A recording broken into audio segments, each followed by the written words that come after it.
Welcome to Baker High Wildcats football. And now, Baker High Wildcats football.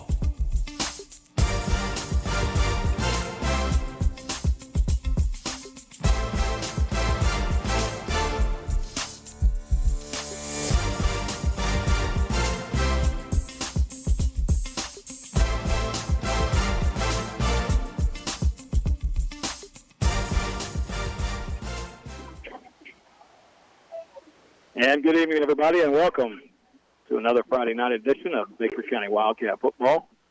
Coming to you live tonight from West Nassau High School over in Callahan, Florida.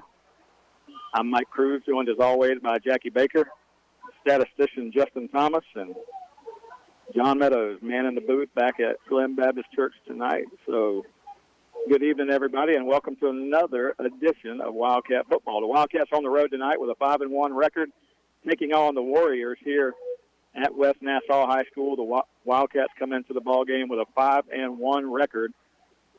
The only loss a week ago at home to the Bowles Bulldogs, 33-14 in front of a home crowd. The Wildcats trying to rebound tonight against a team that is 2-5 on the season. The Warriors started the year 2-0 and have lost 5 straight games, kind of reeling a little bit. But homecoming tonight here, so the crowd's a little juiced for the ball game. Looked like some of the folks are happy with the celebration today. They had a big parade in downtown Callahan today, and the folks have turned out for the ball game tonight. Jackie, should be a good one. Beautiful night for football here. Yeah, you're right, Mike. I just thought it was going to rain on us there, but the clouds have moved out, and the sunshine started to peek through right before it was going down, and nice out here tonight. Good temperature. Going to be a good night of football. You talked about this West Nassau team start off 2-0 and now kind of sliding in the wrong direction. We were able to talk to a couple of the JV coaches earlier, Mike, and they talked about the injury bug that's caught West Nassau. So both starting tackles out, had a starting defensive end out for the season early on in the season. So a West Nassau team that had high hopes after a very successful season last year. And once that injury bug gets you, we've seen it at every level. You know, we've seen college, NFL. When it gets you, man, and it can be devastating. Yeah, hard. I mean, that's one of the things that coaches, it's tough to prepare for as you start the season. You don't know when or where, but you always know that you're an injury or two away from making some difficult choices and trying to move some guys around. And it's tough. You know, the Wildcats played without our starting safety last week in the ball game against the Bowles Bulldogs. That's tough. You know, you got to move some different guys around that may not be used to that position. And so Callahan's been doing that here. The Wildcats, this year's been pretty good as far as the injury bug goes. But Wildcats trying to regroup tonight. Tough loss last night at home. There was a lot of expectation about that ball game against the Bowles Bulldogs last week to see how we stacked up. But, hey, we talked about it at the end of the program last week, and we talked about it in the coaches' show this week. The Wildcats have a lot ahead of them. 3 games left in the regular season, tonight against West Nassau. Next week, back at home for homecoming against Bishop Kenny. And then in 2 weeks, we'll be back at home against the Swanee Bulldogs to close the year out. And as Wildcat fans probably know, but if you don't, the week after that, we're already locked into the Class 5A playoffs, so we'll have Panama City Arnold coming to Baker County for that football game in 3 weeks. So, Jackie, after tonight, we'll be back at home there at Memorial Stadium for 3 solid weeks, and we love that. Oh, man, I love it. You know, Friday night football, I love it anywhere, but there's something about Memorial Stadium. Playing in front of that home crowd, and next week, you talked about homecoming for Baker County next week. And, man, that just brings everybody out as if Friday night football doesn't do it. Getting all those girls dressed up in those dresses and parades going on and everything else. Man, we'll be back in Memorial Stadium next week for sure. Well, and I was feeling it here tonight, you know, before the game, just a picturesque setting as the marching band walked in and the football teams both came in to do their warm-ups. And a lot of folks filing into the stadium here. The Wildcat fans have made their way to the stadium here, and they're filling up the opposing sidelines. So, Jackie, if you know what America is, you've been to a high school football game on Friday night, because this is what it's all about right here. Yeah, and West Nassau, Callahan, a team a lot like Baker County, a small town. They get involved. They get into it. And, I mean, that 2-5 record doesn't mean anything to these people. They're going to come out and they're going to support their team, and they play another small town like Baker County. A little bit of a rivalry there, So looking forward to a good game and a packed house here tonight. And, Jackie, they play football in the city. But if you've ever driven around the country, especially the southern part of the country, Florida, Georgia, Alabama, states surrounding in the south, and visited these rural counties out and about and found a football game on Friday night, I'm going to tell you, it all looks alike. They're very similar. Callahan, similar to Baker County. Now, I'll tell you this. I mean, our field is better and our fans are better, and hopefully our team's better. But the point is the setting. Friday Night Lights, man, you can't beat it, and we're happy to be here. It is a beautiful night. Jackie mentioned showers earlier as I was driving over to Callahan tonight, a little bit of rain in the area, but no rain right now, and it's, what do you say, about 75 degrees out here, a little breeze coming through the press box. So we're ready to kick it off. A good night for football. Hopefully what we want to see here is the Wildcats rebounding from the loss last week. Yeah, this is really, obviously that bowl game, we talked about it all season long. That's the one you circle on your schedule. I tell you what, after that happens, this game, and it doesn't matter who the opponent is, this game is one that you circle, because how's that Wildcat team going to respond, Mike? What are they going to do? What did they prepare for in practice? How are they mentally prepared to come into a game after a tough loss against a good Bowls team? How do you rebound for that and get this season back on track? Well, you can't hang your head. You got 3 weeks, and it's all about momentum now. So you want to be playing well at the end of the season. The Wildcats have been playing well all year. Tough one last week. That's a tough ball game, tough opponent, a team that's going to make it deep into the state playoffs, no doubt about it, every year, year in, year out. So you got to shake that one off. You got to learn from the mistakes that we had in that game last year, and now you've got 3 weeks to build some solid momentum as we approach the playoffs for 2020. The Wildcat captain on the field tonight is number 17, Carson Crawford. And West Nassau sends out number 21, Chaz Davis, for the coin toss. And the Wildcats come out tonight dressed in all white pants with the white jerseys and the black helmet. West Nassau is going to win the toss, and they're going to defer to the second half. So the Wildcats will get the ball to receive to start the ball game, and they will move right to left across your radio dial. Yeah, you're going to get the ball right off, and that was one thing we struggled with. We talked about that offense, that high-powered offense all season, and Bowles held that in check a little bit. So to be able to come out and start this game off, getting the ball, let's see what Carson Crawford and this Wildcat offense, see if we can get back to our old ways. And sorry about that, folks. We're in the press box up there, and they're having some sound issues. How many people do you think actually have a radio dial in their car anymore? Radio. Well, I tell you what, remember a radio dial? Listen, I'm going to tell you, on Prime Deals the other day, on Prime Day, they had one of those things, a cassette that you push in and you plug the other end into your CD player. And I said, what in the world are we doing? What in the world? And then one of my tellers that works for me, she said she still buys CDs. And I said, you buy CDs? For what? She said, well, how do you get music? I had to show her how Apple Music works on your phone now. Was she elder? Just a little bit. Well, as I get older in years, I still have a CD player in my truck, but, hey, even I have learned what Spotify is, and so I love it. All right, we're going to pause for just a minute. We're going to send it back to the station for a couple of moments as we have the national anthem here from West Nassau High School.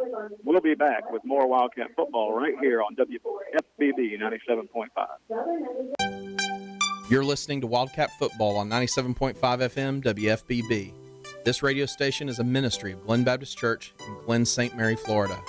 We're blessed to air Baker County Wildcat football live each week, and it's our hope that you enjoy the program. We know that life is busy, work, school, football, running errands around, but in the midst of the busyness, we all need a church home that brings the stability upon which you can build your life. If you're looking for a church home where you can grow in Christ and community, we would love to invite you to worship with us every Sunday morning at 10:30 a.m. Check us out on our website at glenbaptist.org or on Facebook, where you can access church info and content and even watch worship services. At Glen, you get dynamic music, gospel-centered expository preaching, and a wonderful faith community. Come grow with us. Baker High Wildcats football is being brought to you by American Recycling Center. Recycling helps the environment. American Recycling offers compensation for cans, radiators, copper, brass, and aluminum. American Recycling Center located at 5325 Woodlawn Road. That's 1/2 mile west of 121 near I-10. Open weekdays from 9 till 5, Saturdays from 9 to 1. Telephone 631-0152. That's 631-0152. American Recycling Center. Happy to support Baker High football. Baker County Farm Bureau wants to wish the Baker County Wildcats much success this football season. Baker County Farm Bureau, specializing in auto insurance, homeowners insurance, along with life insurance. To get started with Farm Bureau, contact Jack Baker or Justin Webb at 259-6332. That's 259-6332.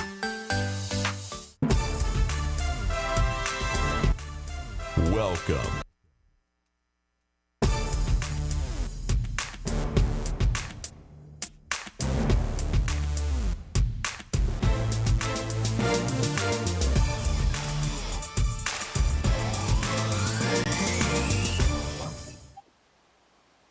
High skies as the daylight fades into nighttime here at West Nassau High School, and we're set to bring you all the action. Just had a beautiful rendition of the national anthem by the West Nassau Warrior High School Marching Band, and both teams on opposing end zones right now getting set to run out onto the field here tonight. Again, Mike Cruz, Jackie Baker, and statistician Justin Thomas here will bring you all the action here tonight. Week in, week out on 97.5 FM WFBB. If you're not sure how to get that station in the McClenny area or outside of McClenny, if you are in the McClenny area, the Glen St. Mary area, you can tune it right there in your car radio, 97.5 FM. And if you are somewhere else, you can listen in on the TuneIn app. You can put that on your smartphone and listen in if you search WFBB.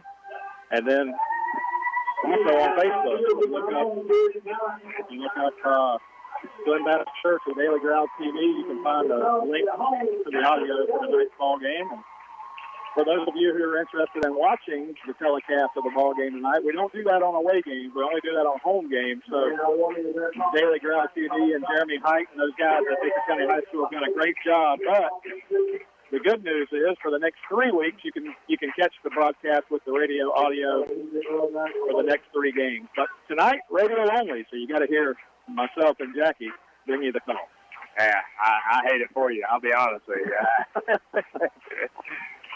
Me too. At least you get to turn it off. We said this a couple times. Poor Courtney and Jana, they don't get to turn us off at home, Mike. So, God love them. I'm sure that somewhere along the way, somebody's enjoying the broadcast anyway. Maybe.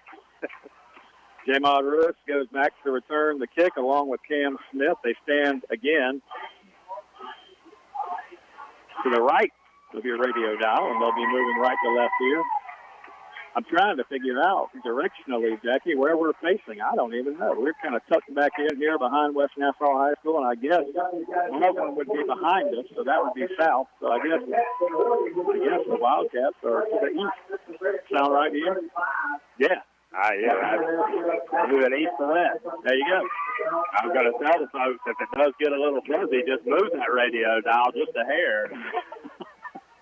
Boy, these guys listening in tonight, if you're less than 30 years old, you probably do not know the struggles of trying to listen to a game on the radio back in the day when there was a radio dial and you had to try to lock it in. Very difficult. Wildcats get the high kickoff, take a fair catch at the 35-yard line. We're going to start there. First down and 10 from the 35, moving right to left. Carson Crawford in the shotgun. 2 backs in the backfield with him. Scooby Graham back there. 2 receivers to the left, 1 to the right. First play of the ball game here from Callahan, Florida. The Warriors have a couple of guys crash the line of scrimmage. Look like they're bringing somebody. Carson Crawford kind of bobbles the snap a little bit, but he's going to run straight ahead. Pick up about 5. And I'll tell you, I was going to mention that before the game. Starting center, Ian Doyle, not able to make the trip tonight. So DeMonte Gibson in there at center. Snapping it back to Carson Crawford. Second down play, second down and 5. Toss sweep out there to Scooby Graham running to the right side. Flag comes in behind the play. Carson Crawford that time running a little option sweep to the right side. He got the pitch out there to Graham, but looks like a flag is going to bring the Cats back. Oh, boy. Not sure how that was his call to make, but nonetheless.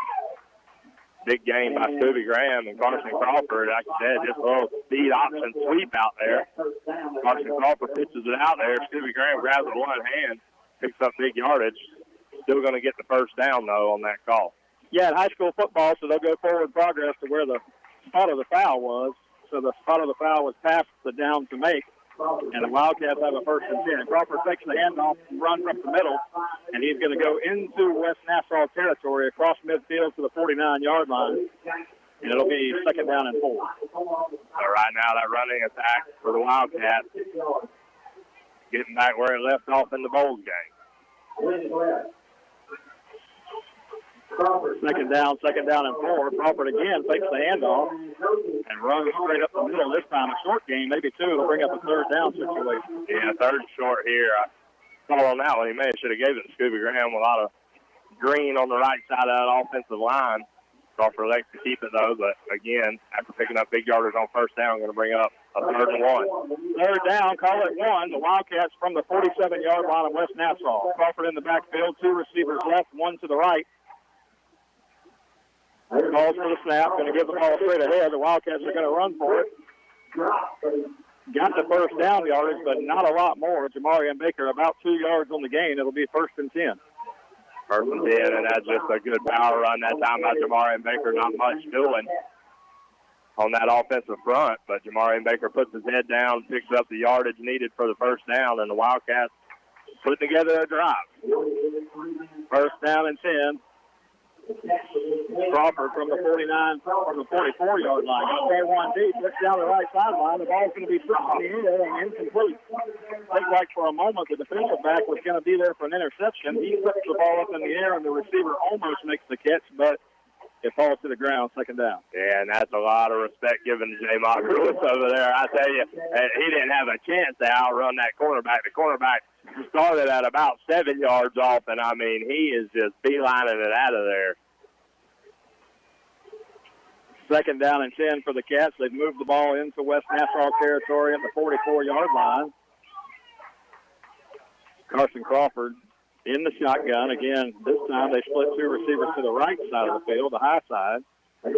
Crawford going to take the ball and give the ball to the right side. Graham fights off some tacklers. He's down inside the 40 and down to the 38-yard line. There's one of those vintage Scooby Graham runs that time. I thought he was going to pick up just maybe a yard, but able to break a couple tackles there and gets out to the right side and going to bring up another 3rd and short situation, 3rd and about 3 here. Call it 3rd and 3. Wildcats in 4-down territory here from the 37-yard line. Crawford going to keep the ball himself, makes it to Baker. He's got a 1st down and more. He's inside the 30. Fights his way all the way down to the 25-yard line. Picks up good yardage on the 3rd down play. Yeah, Carson Crawford doing a good job. He's seeing something there in the middle inside those tackles, and he keeps it, picks up big yardage, and picks up another 1st down. And this is what we were lacking in the Bowls game, Mike. Able to sustain a drive and move all the way down the field. And right now, that's exactly what this Baker County offense is doing. First possession of the ball game for the Wildcats from the Warrior 25. Crawford takes the snap, looks to throw across the middle. He's got a man wide open. It's his brother, number 12, Cameron Crawford, and it's a 25-yard touchdown pass. And the Wildcats take longer than usual, but 3 minutes to score on the opening drive to make it a 6-0 ball game. Yeah, and a great pass that time by Carson Crawford to his brother, Cameron Crawford. And we've seen that a few times this year, Mike, and it looks prettier and prettier every time. That time Cameron Crawford able to beat his man wide open, and Carson puts it right there for the first score of the night. Lake May is on to attempt the extra point, and this one is drilled right down the middle, and the Cats have taken a 7-0 lead on the first drive of the game, 9:06 to go in the first quarter. And that was a beautiful play designed there as Cameron Crawford just running a post across the middle of the field, and Carson Crawford puts it on the numbers, and Cameron does the rest. Touchdown Cats. Yeah, and we had a trip to the right there, so 3 wide receivers over to the right, and it looked like he faked it over to J-Mod, or even Scooby Graham maybe on the little swing pass there. That guy, the quarterback, bit, and Cameron Crawford able to run that post and get wide open. Jackie, watch number 33 on this play for the Wildcats. First shot out of the night goes to Jeremy Kane, listening in to the game from LJ, Georgia. So watch number 33, Garrett Kane, and let's give Jeremy a rundown of how he does on this kickoff. 9:06 to go. Wildcats score first again. The Wildcats have done that in successive games now. We scored early in the first minute against Terry Parker a couple of weeks ago. Last week, Scooby Graham took one the distance on the first possession against Bowles. And tonight, first possession, the Wildcats drive down the field, a 65-yard drive, and go to the end zone. And Jeremy Kane got a big hit right there on one of those guys trying to block him. So I said Jeremy and Garrett. But, hey, you think about that now. The past 3 weeks, Jackie, the teams have deferred on us and put us on the field first. And all 3 of those weeks, we've driven down the field and scored. So teams may rethink that strategy. Well, I mean, if you recall, and Coach Mays made sure to tell us early on this season at the coaches show, we gave him a hard time about that last year. He may have taken that personal. He said, we are going to score on the open drive. West Nassau comes out in a pro set. Full-house backfield, 2 receivers, 1 left, 1 right. Quarterback under center. They take the ball, give the ball to the fullback. He's running straight ahead across the 40-yard line out to the 43-yard line. A gain of about 4 yards on the play. Quarterback for West Nassau, number 13, Brady Wright. Yeah, that time a fullback dive. I haven't seen that since Mike Allstott. You don't see that often. He just tucked it in there to the fullback and gave motion like a little, kind of like a little zone read play, but not so much. A little fullback dive, 4 yards. They pick up. It'll be 2nd and 6. I'll say Mike Allstott. Kelvin Knapp used to run it very well. Second down play. Under center again. West Nassau going to get to the tailback, and he's ahead across the 50-yard line. He's going to hold it down to the 45. And he's inside Wildcat territory all the way down to the 35-yard line where he goes out of bounds, and the flag comes in way late. You got to be kidding. This is the same guy that called the holding. They put a flag here as the Wildcats kind of rode the running back out of bounds, and they're going to get a personal foul against the Cats to go from the 35 to the 20. You and I talked about it before the game, Mike. We've not talked bad about officials all season. It's been very good, but so far tonight, that's 2 terrible calls that I've seen. There was nothing intentional about what just happened down here. Yeah, well, you and I can attest as we walked across the field before the ball game, it is muddy and it is slippery down there. It's not the field is not in great shape. Now, before the game, it looks good, but I'm going to tell you, as this game wears on, Jackie, you're going to see some mud tracks up and down this field because it's wet and sloppy out there now. What happened on that play, you're right. I mean, we had a guy trying to tackle the tailback going out of bounds, and they ended up maybe 10 yards off the side, but I don't think either player could stop. No, that's the problem. I mean, the West Nassau running back just lost his footing and tumbled over, and you can attest to that because the guy threw the flag 7 seconds after the play. 2 officials sitting right there on top of it didn't make the call. But West Nassau, good field position at the Wildcat 20. They take it, give it to the fullback, straight ahead, and the fullback is going to get upfield for about 3 yards before Toby Kinghorn and some other Wildcats hit him there. So about a 3-yard gain. But that 15-yard penalty gives them great field position at the Wildcat 20. They pick up 3 to the 17. And that time, Toby Kinghorn from that outside linebacker position, man, that kid, he can play some football now. That's not one I want hitting on me all night. His mama and his granny, they were the first Baker County fans here today. First ones here, standing at the gate. They didn't open the gate till 6 o'clock. There was a line of Wildcat fans waiting to get in. Second down 7. They're going to run it to the tailback. Deep handoff there. Wildcats close up the hole around the 15-yard line for a gain of 2. And I'm going to tell you right now, if Weston Avery gets his hands on you, you ain't going too far. That's number 56. Yeah, big tackle that time because it's going to bring up a 3rd and about 6 here. So a chance for this Wildcat defense potentially to get off the field early. The bend but don't break, Jackie. Just underway, first quarter, West Nassau High School, home of the Warriors. Wildcats on the board first, 7-0 Wildcats here with 7 minutes to go in the first quarter. Quarterback in the shotgun this time. Left-hander throws it out to the right side, and he's got a catch made over here at the 10-yard line. Going to be close to the first down, and Wildcats wrestling out of bounds over there, but right at the marker. Yeah, I think he got it. I think they're going to give it to him. About a yard beyond the marker there, and a good throw that time by the quarterback, Brady Wright. Throws a dart out there. Let me tell you, Jackie, have you ever been in a stadium with a play-by-play PA guy? Oh, my goodness. Yeah, I do it every Friday night at home, but my gosh. It don't sound like this. I mean, calling the play. First and goal from the Wildcat 9. Quarterback right under center again. Tailback comes through. He's going to run the ball to around the 6-yard line. Second and goal from there, from the 6-yard line. Wildcat connection on this offensive line for the West Nassau Warriors. Number 70 is Max Harrison. You might recognize that name. Longtime Wildcat athletic director Bobby Harrison. That's his grandson, Max, out there playing, number 70, on the offensive line for the Warriors. I talked to his uncle, Greg Harrison, this week. His dad is Dylan Harrison. And they've got Max Harrison playing on that offensive line. Second down and goal from the 6-yard line. Take the ball, give it to the tailback, and he's cut right in the hole. Camilo Rollins, Weston Avery, some other Wildcats there along for a stop, and it'll be third and goal from the same spot. Yeah, all right, Connor South, the other outside linebacker, filling the hole that time, and nothing doing there. Timeout on the field, and we've got time to send it back for a 30-second timeout. It'll be third and goal when we come back. You're listening to Wildcat Football on WFBB. Hi, this is Larry Birkins of Birkins Chevrolet in McClenny. It is truly an honor to help make these Wildcat radio broadcasts possible. Birkins Chevrolet with sales and service 6 days a week. Cars, trucks, SUVs, certified used cars.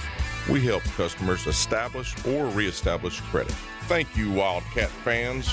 From Larry Birkins at Birkins Chevrolet, US 90 in the heart of McClenny. Online at BirkinsChevy.com.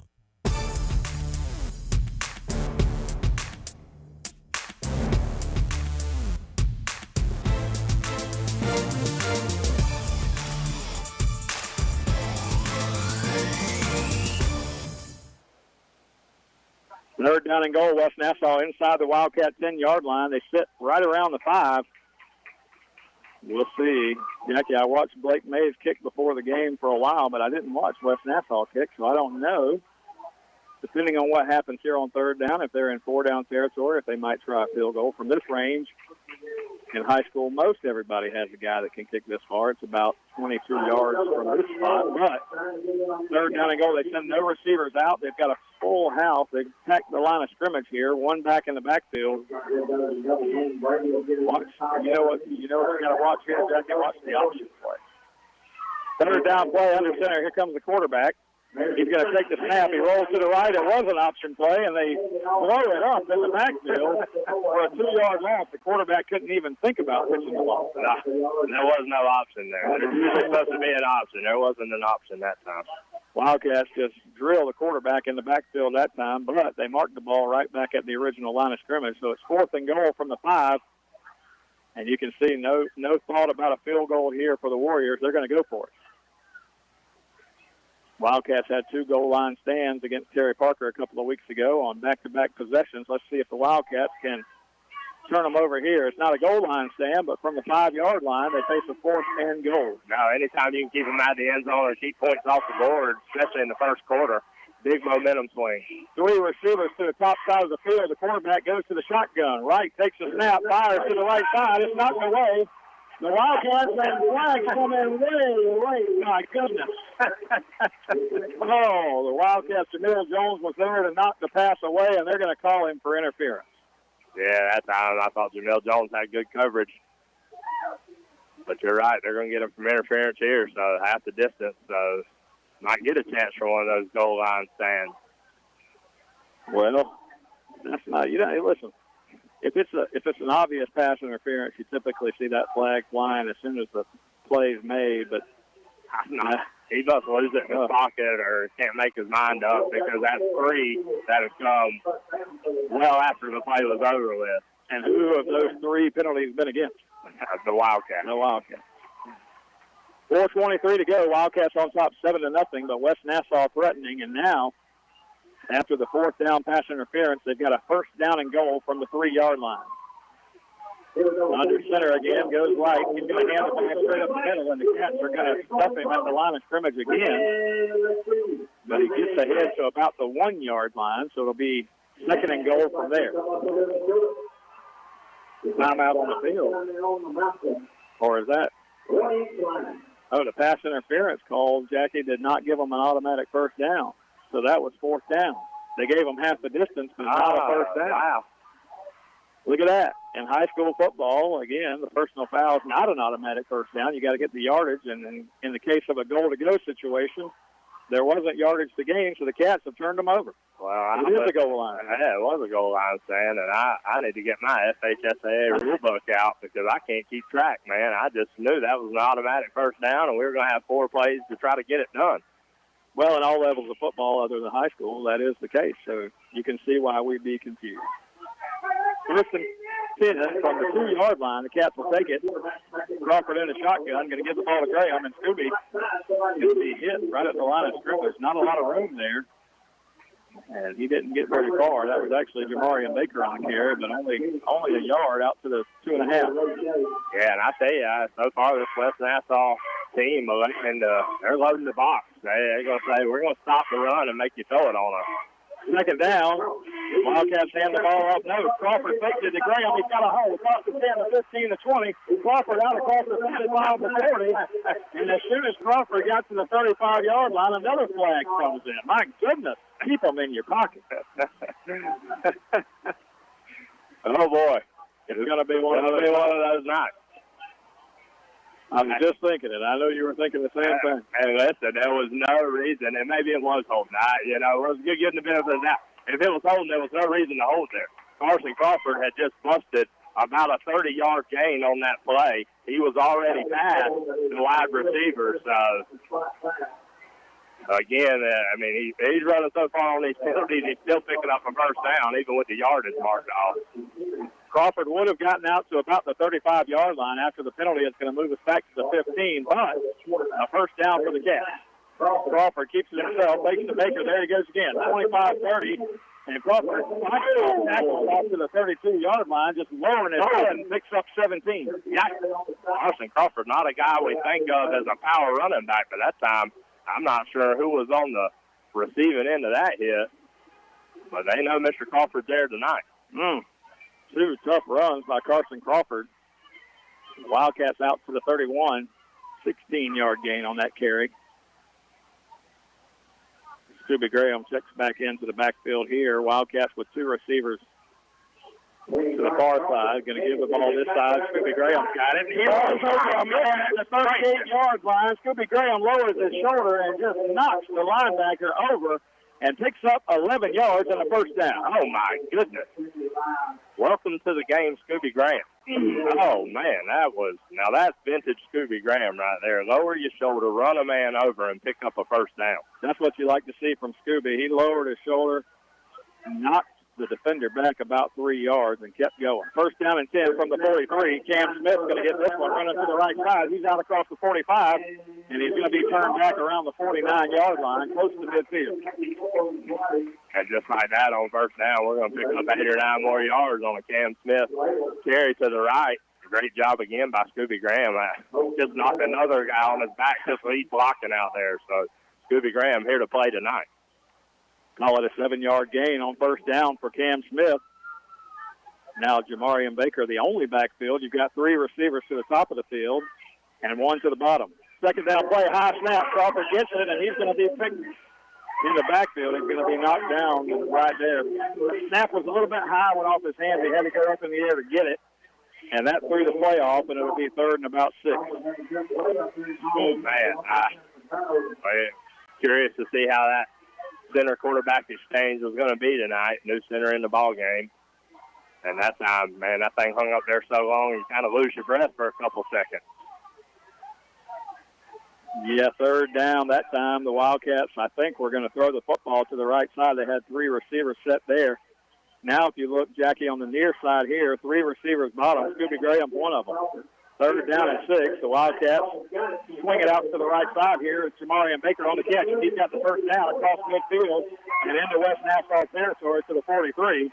He was hit out of bounds, Jackie, but where's the flag? Maybe it's still coming. I don't know. Not 10 seconds after the play yet. Good play that time by Jamarian Baker. Just a little swing pass again. That snap, not where Carson Crawford liked it. He kind of fumbled it for a second, threw the timing off a little bit, but Jamarian Baker does a good job to corral it and pick up the first down. 3 receivers set to the top again, 1 to the bottom. 4 receivers for the Cats. First and 10 from the 40-yard line. Here we go. Scooby Graham's going to catch it right side. He's at the 40. He's inside the 40 to the 35-yard line and picks up 8 yards on the first down play. And, I mean, that's what Kevin Mays has been wanting to do all season long, pick up big yardage on first down. And just like every other game, you take the Bowls game away from them, every other game they've been able to do it, and they're doing it again here tonight. Second down, 2. Wildcats go fast. Again, Crawford takes the handoff to Baker. He's at the 30, the 25. Carson Crawford picking them up and putting them down all the way to the 18-yard line. My goodness, Carson Crawford playing fantastic football already tonight. It'd be the first one to tell you last Friday wasn't the best game he's had all season, and he's coming out and making a statement tonight. 49 seconds left in the first quarter. Wildcats from the 17-yard line. Jamarian Baker's got a big hole. There he goes, 15-10. He's inside the 5. Rose is heading down. He's going to be touchdown Wildcats. What a big time. I'm telling you right now, it doesn't even look physically fair right now. The way these Wildcats are just blocking these West Nassau Warriors, I mean, pushing them down, and Jamarian Baker meets 3 West Nassau defenders at the goal line and lowers his shoulder and scores the second touchdown of the night for the Wildcats. Touchdown for Jamarian Baker. Cameron Crawford got the first one, a 25-yard touchdown pass on the opening possession, and now on the Wildcats' second possession of the night.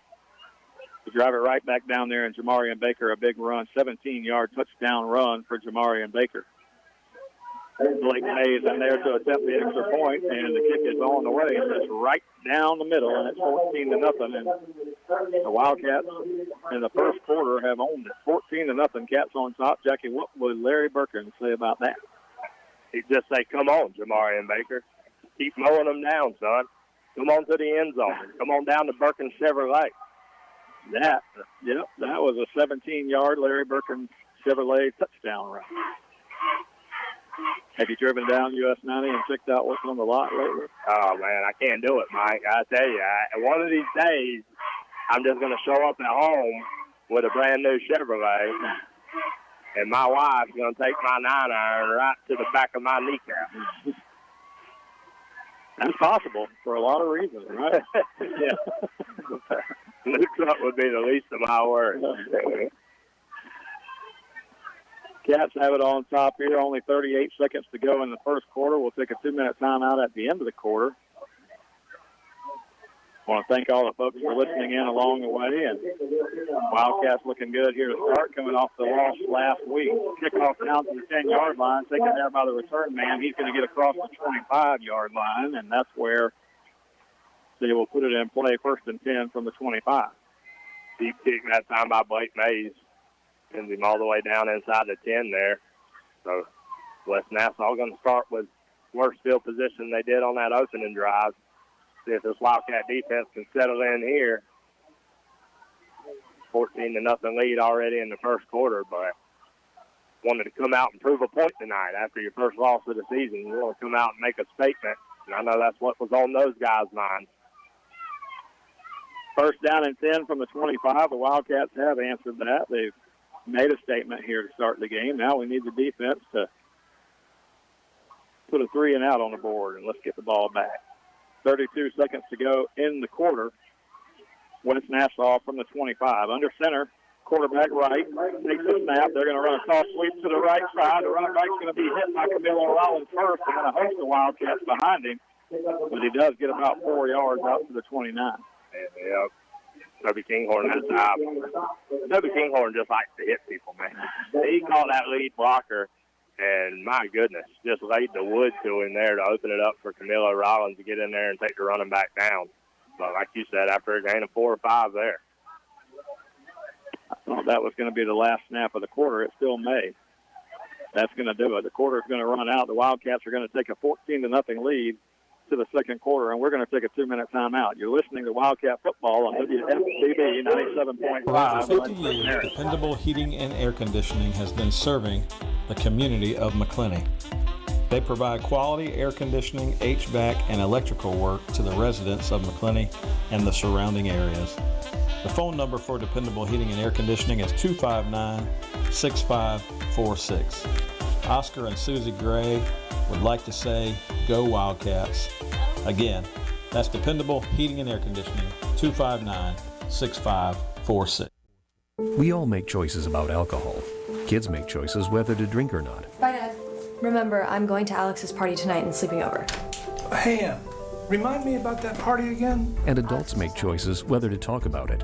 That's true of parents and every other trusted adult in a kid's life. Kids want to know our expectations, and they want honest answers in everyday conversations. So talk with your kids and help lead them on a positive path, because when you talk, they hear you. Learn more at underagedrinking.samhsa.gov. Hey, Wildcat fans, this is Anita Cruz with Country Financial Credit Union. This challenging year has caused us to miss out on many of our favorite things, but thankfully it hasn't taken away our Friday night lights. It also hasn't changed our credit union's ability to serve your financial needs. Whether you're looking for fee-free checking, mobile banking, or great rates on loans, we're here to help. In fact, we're big enough to meet all your financial needs, yet small enough to deliver personal service to every member. Country Financial Credit Union, hometown banking, hometown people, and proud sponsor of the Baker County Wildcats, insured by NCUA.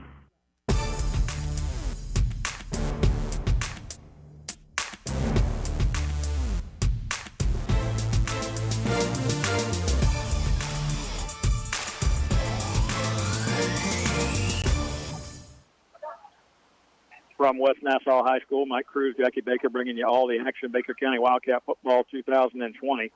Right now the Wildcats on top 14-0, just underway in the second quarter.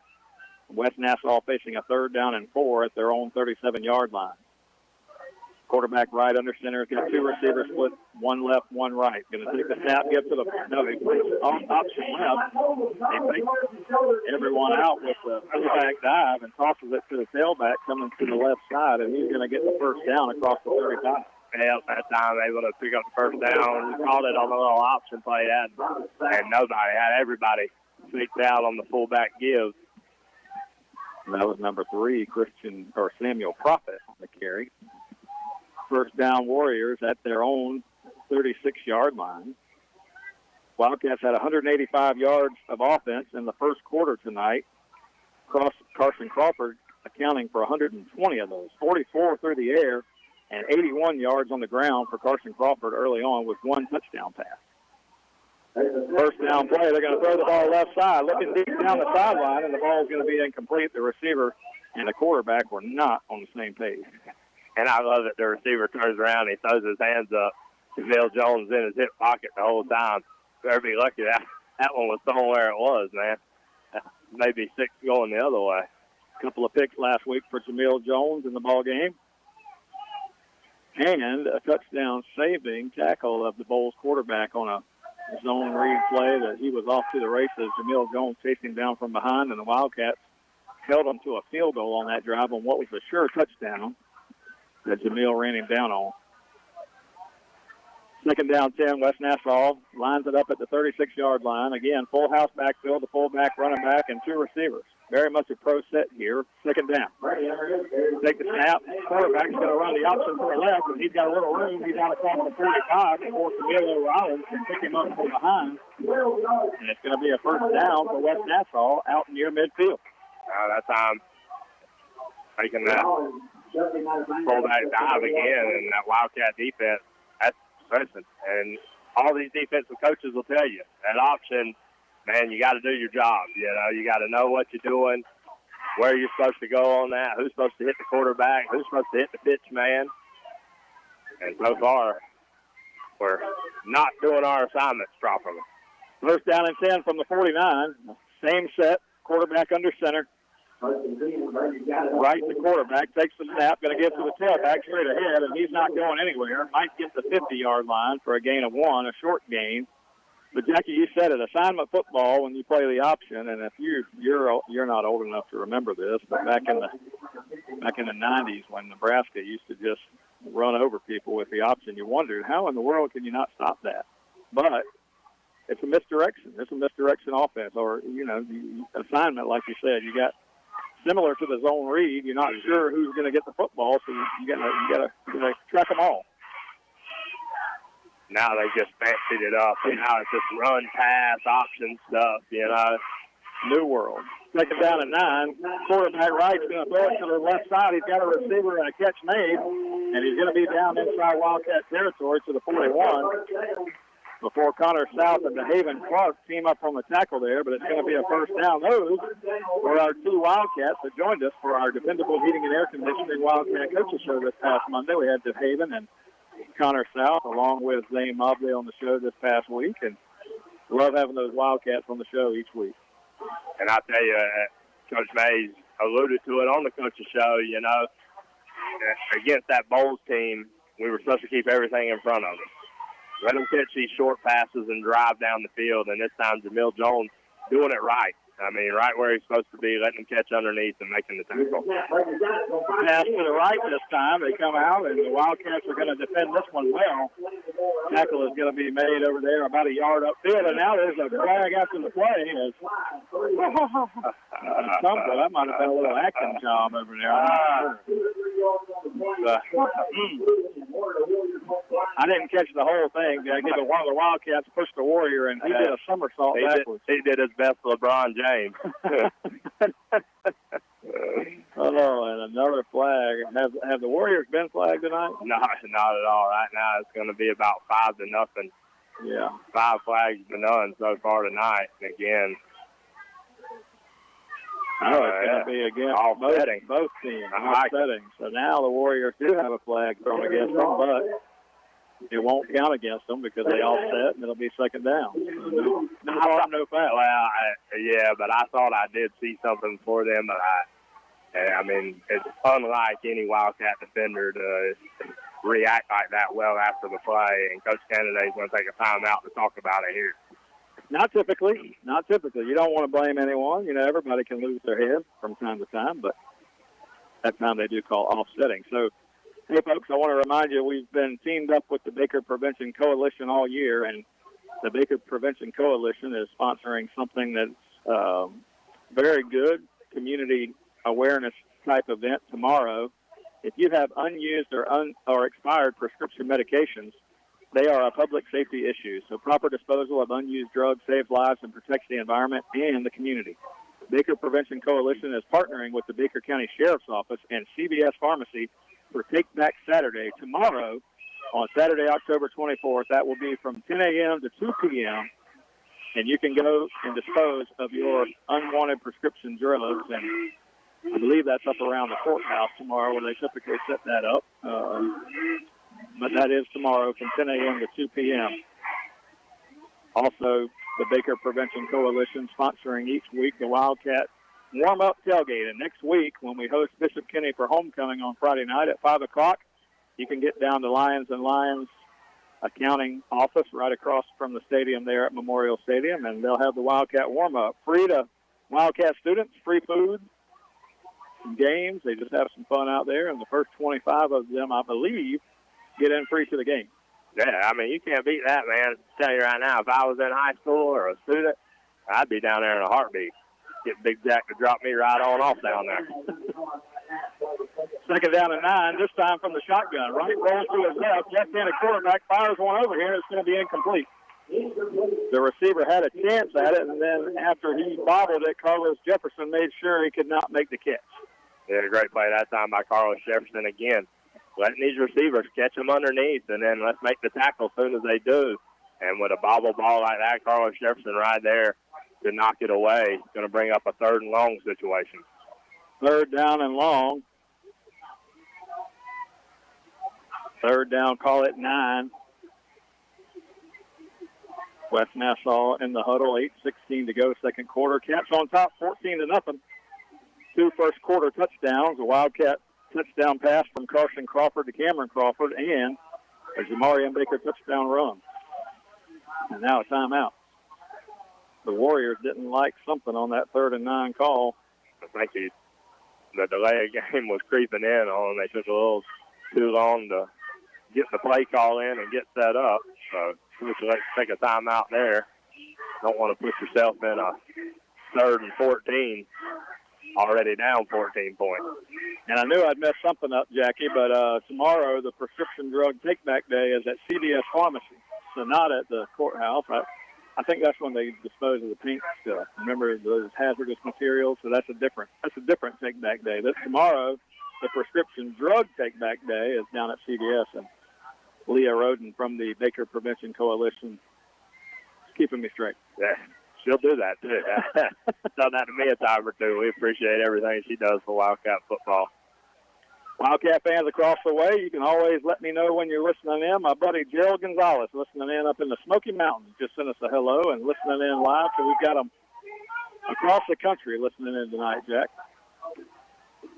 Listening in across the country. Gerald, hoping you're having a good time. And Smoky Mountain's beautiful this time of year. 2nd down play, 3rd down and 9. Right, rolls to his left side this time. Left-hander's got a man across the middle, finds the tight end. And the tight end makes the catch across the 30-yard line down to the 25. And that was a well-designed play on 3rd and 9. Yeah, I'm telling you. We've been calling for a tight end all year, and that's what they can give you right there. Nobody covers a tight end in high school football. And that time, Wright, the left-handed quarterback, man. 2 left-handed quarterbacks going at it tonight. Rolls to his left and finds the tight end just streaking across the field and picks up a big 1st down for this West Nassau offense. 7:50 to go in the first half. The Warriors had a threat the last time they had the ball. Were stopped inside the 10-yard line. Now at the Wildcat 25. 1st and 10 from there. Wright goes under center again. Takes the snap, looks to throw again. Fires one down here to the left side and finds the tight end again. And he just sat down around the 18-yard line and makes the catch. So the Warriors now trying to mix it up here, and they've thrown the ball three straight plays. Yeah, and completed 2 of those to the tight end. That time again, like you said, just sits down in the zone there. Quarterback Brady Wright finds that, man. That's a big tight end, too. Finds him there, picks up big yardage on 1st down.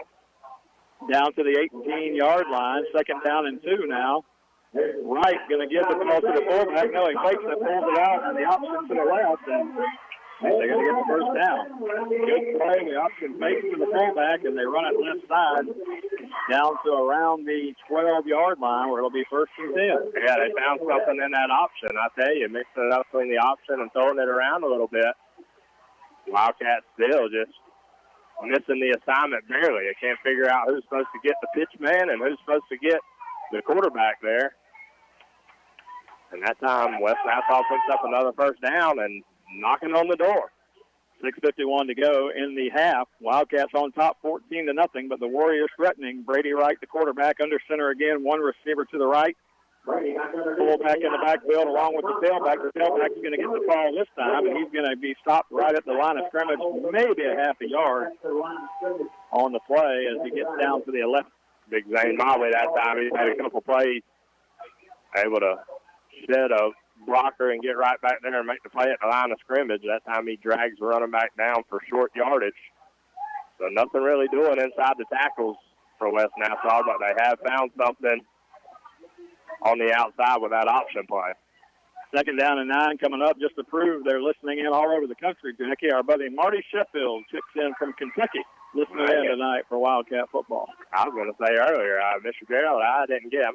My invite to the Smoky Mountains must not have been in the mail. I ain't got it yet. He doesn't call me either. 2nd down 9, inside handoff, and the Wildcats again smother the tailback. So the Warriors threw the ball to get down here inside the 15, and now have run the ball to the tailback twice in a row and only picked up about 2 yards.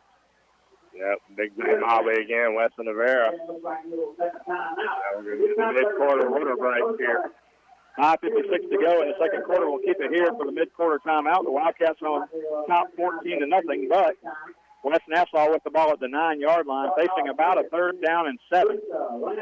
And the last time they had 3rd and 9, they rolled the quarterback and found the tight end wide open. That's a play that you can run again from this position on the field. Yeah, no doubt. If I'm Coach Kennedy, whoever's supposed to be guarding that tight end, man, we got to be talking to him in this huddle. Give you a free timeout there with this mid-quarter water break. So got to figure it out, figure out the option play. Keep them out of the end zone, Mike. That's the name of the game. Wildcat fans all across Baker County and beyond, as we shared with Smoky Mountains and Marty Sheffield in Kentucky. My buddy Wildcat Tim Hughes from American Recycling. Jackie, he checks in. He's got oysters on the half shell and a couple of Wildcat announcers on the radio just listening in. I saw him put the other day that he was hunting some oysters, and I was going to tell him I picked up a bushel the other day, but somebody already told him the place I got them, but I didn't get an invite from him either, so I don't know what the world's going on. My phone must be messed up. We get a lot of check-ins for shout-outs, but no invites, right? Maybe they know we're busy on Friday nights at 7 o'clock. We'll go with that. 3rd down and 7. West Nassau going to throw the football. Looking for the end zone. He fires one. He's got a receiver. Catch is made, and it's going to be a touchdown. He found the receiver, number 21, Chaz Davis, right at the goal line. What in the world was that? Some kind of train horn? Yeah, they got the train horn going, boy. They're excited. It's homecoming. They're ready to play. And I tell you what, this Wildcat defense got to figure out those short routes. I know we got burned over the top, but, man, when you're back pinned up against your own goal line, you got to be able to jump on those. Warriors with the touchdown pass. That was number 21, Chaz Davis on the catch right at the goal line. Must have gotten the ball across the plane. Not sure about that exactly. And the kick's going to be blocked. Wildcats had a number of guys crashing through there, but looked like Toby Kinghorn, number 3, got through there, got his hands on it, and blocked the extra point. Yeah, great play by Toby Kinghorn that time. All over the place tonight. I'll tell you, Doug, I wasn't going to say anything, but it looked like the receiver had his feet in the end zone, caught the ball outside the end zone, and was brought down about the 1, but they gave him credit for the catch and said it was in the end zone. I think, again, just talking high school rules, I think if anything, you have possession of the football and anything gets into the end zone, because I was with you. Where he caught the ball and fell, the ball was about the 1-yard line, but nonetheless, we let him get down there. With bend but don't break. At some point, it's going to break, and that time it did. So the West Nassau score. Toby Kinghorn blocks the extra point. So the Wildcats up 14-6 with 5:42 to go in the second quarter. And you'd love to get a stop. And West Nassau held the ball a long time on that drive. They did. So they had to figure something out offensively and got this Wildcat defense on their heels a little bit.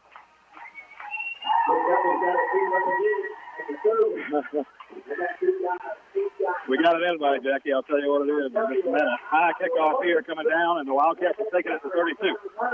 Jamil Jones has got it across the 35. Jamil Jones comes near the side. He's got the ball 40. There he goes, 35-50. Jamil Jones to the 35-30.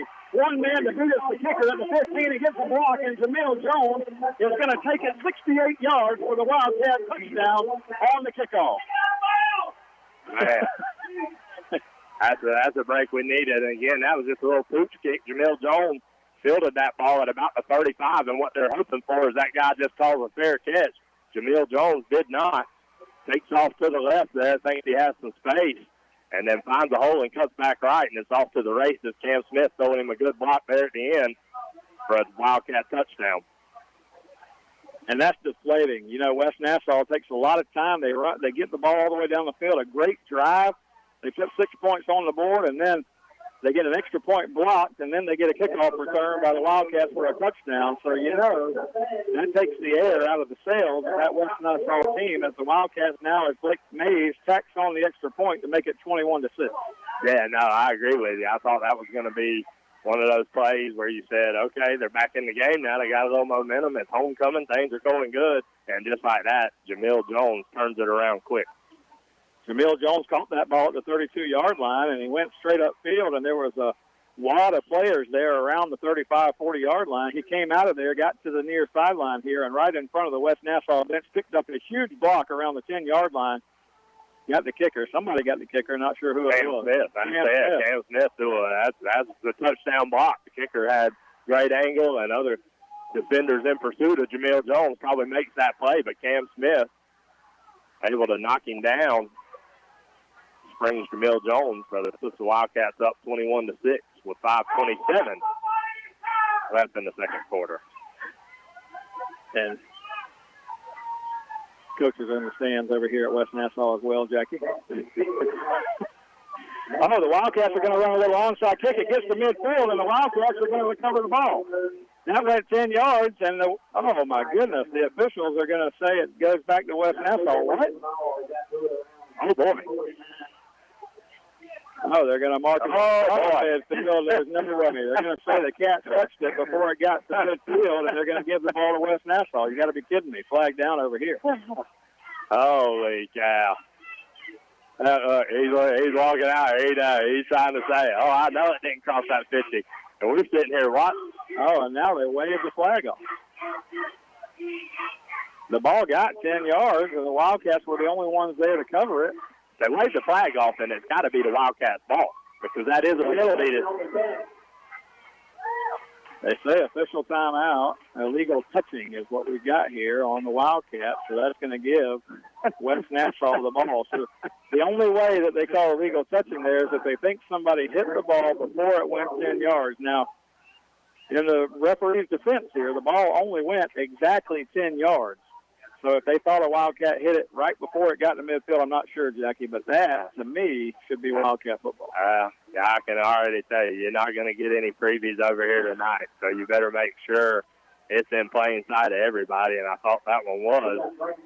But, man, that's bad. That's a couple bad ones, Mike. First down and 10 from midfield. They're going to give the ball on the inside. No, the quarterback's going to pull it on the option, and this time the Wildcats now are schooled up on the option as they bring the quarterback down in the backfield. Yeah, I mean, look, I got to stop. I'm not going to go on a referee tirade. I'm not going to do it. I told myself I wasn't going to do it. Zane Mobley, how do you pull him down at the mesh point and he only loses a half yard? I don't understand that, but Zane Mobley with a great play that time. 21-6 ball game, 4:50 to go in the first half of play here from West Nassau High School, and the Warriors with the ball right at midfield, second down 11 after the tackle for a loss by Mobley. Second down play, going to throw it to the left side this time. Got a receiver again. Number 21 makes the catch again. That is Chaz Davis. He caught the touchdown a moment ago. This time about 10 yards, but a yard short of the first down. Well, it's a 3rd and 1 situation. And again, I can tell you right now, Carlos Jefferson is wanting to jump all over that. But he has been instructed to let the man catch the ball on that short route, not get beat deep. And so he's given plenty of cushion over there, and he makes a sure tackle, and he's going to bring up a 3rd and 1 here for the West Nassau offense. And the Warriors have been willing to take that underneath stuff, and that time it picks up 10 yards. Let's see what they draw up on 3rd and 1. The quarterback goes to the shotgun this time, right? Trying to get the Wildcats to jump off. They don't. There's only 1 second on the play clock, so he's going to be forced to call a timeout. Jackie, we told the folks that were vacationing in the mountains and the folks that were eating oysters to give us an invite. Well, Leah Roden down at Baker Prevention says that we're both invited to the Wildcat warm-up next week before the ball game over at Lions and Lions, and she said we can get a free snow cone and a funnel cake. I'll be honest with you, that sounds very enticing if I wasn't having to cook for 150 people at the Bushers Club tent Friday. But I'm just kidding. I don't cook over there. That's Freddie Bennett, Kelly Cruz, Shannon Mobley, those guys. They do a great job down there on Friday night, so I may have to take her up on that. I was about to say, Jackie, I've seen the cooking going on over there. And you did cut up some celery last night. I did cut some celery, and that's what sets it off, though. That's what makes that world-famous chicken and rice of Mr. Freddie's world-famous is the celery. Freddie Bennett, he'll be taking care of the Boosters down there again next week on Friday night as the Wildcats return home Third down and 1 now. West Nassau with the ball from the Wildcat 41. They trail 21-6 to these Wildcats just before halftime. They're going to take the snap. They're going to throw the football looking deep down the left sideline. This one's going to be intercepted out of bounds, though, I think, is DeHaven Clark. DeHaven came over and made the catch, but he was falling out of bounds, and they're going to call it incomplete. It'll be 4th and 1. And that time, just what we talked about at the coach's show Monday night, Carlos Jefferson gets some safety help over the top from DeHaven Clark. And the wide receiver, Chaz Davis, thinks that one's going to fall right in his breadbasket. And DeHaven Clark makes a great play on the football. Going to bring up 4th and 1 here for this West Nassau team. And I think DeHaven thought he had a pick, and he would have. If he could have gotten a toe down, that's one college football he'd be watching the replay. 15 times. Throw the flag. Throw the red flag.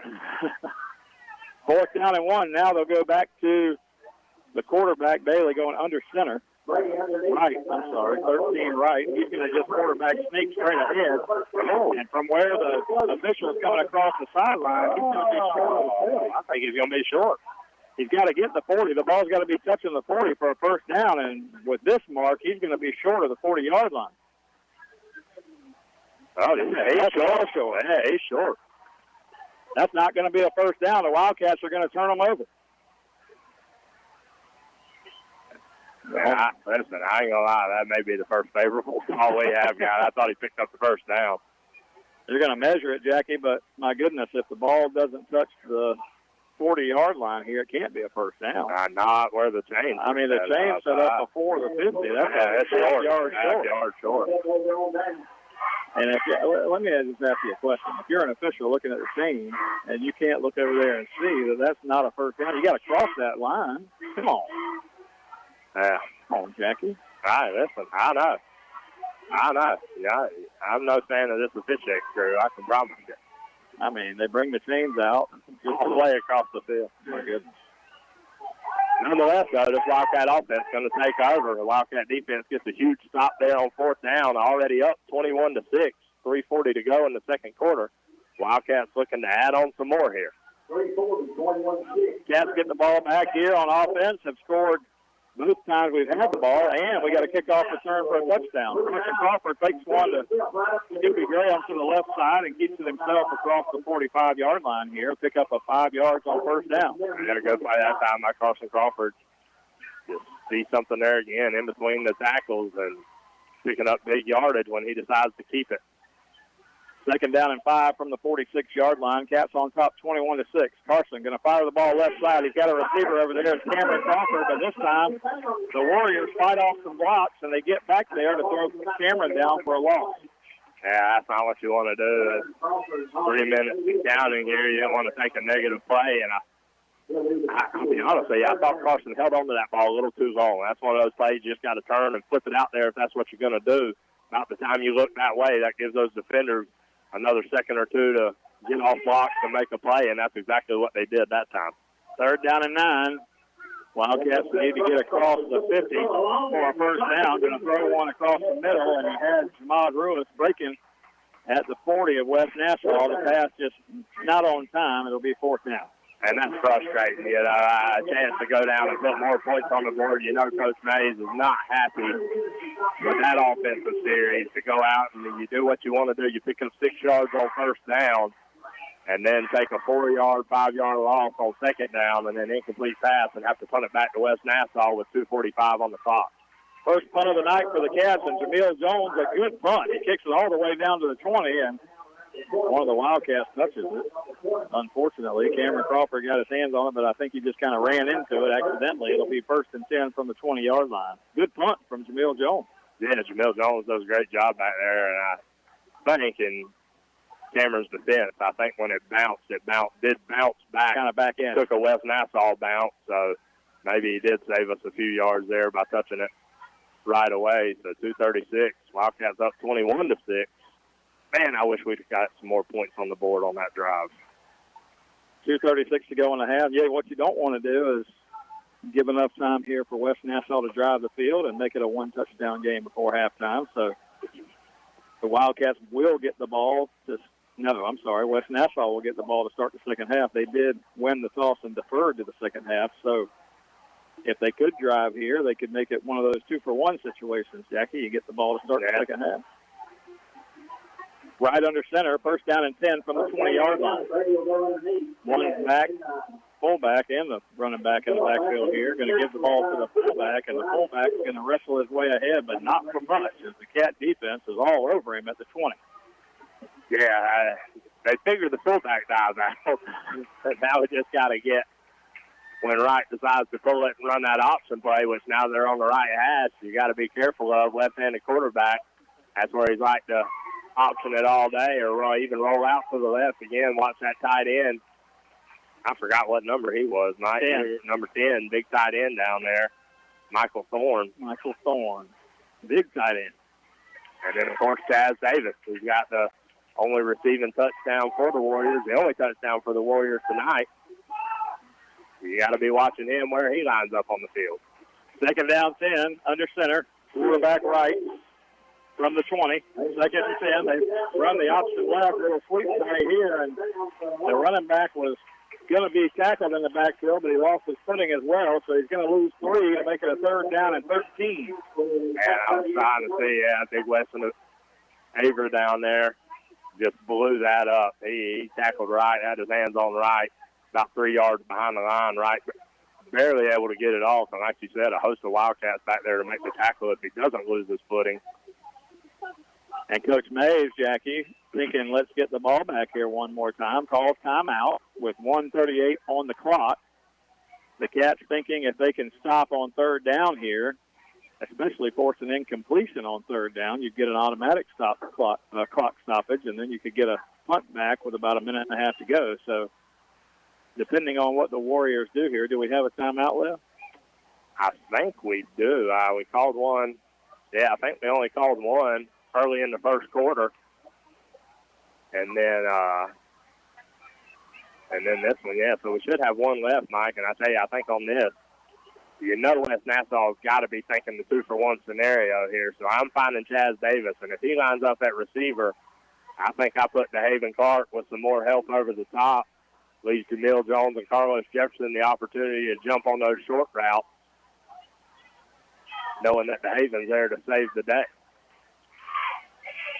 Yeah, West Nassau does not want to turn the ball back over to the Cats here with a minute and a half left in the half to give the Cats an opportunity to score. So let's see. They're going to go under center, third down play.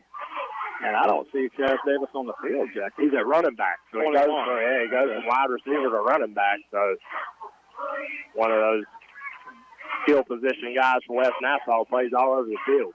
Does it pretty well.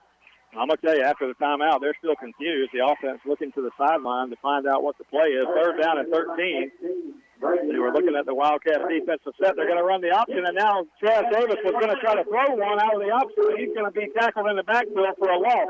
They ran the option play to the left, and they were going to let Chaz Davis fire one down the field. They had a receiver down here, but Carlos Jefferson was locking him down, but the Cats did not let Davis get the pass off, and now with 1:28 to go in the half, the Cats will get the ball back. Yeah, Carlos Jefferson was not fooled on that play. Little halfback option pass, and Carlos Jefferson stayed in great coverage the whole time, and great pursuit on Chaz Davis on the option play. So whatever Coach Kennedy told him a couple timeouts ago or at the mid-quarter water break, they figured out the option, and nothing doing there for West Nassau.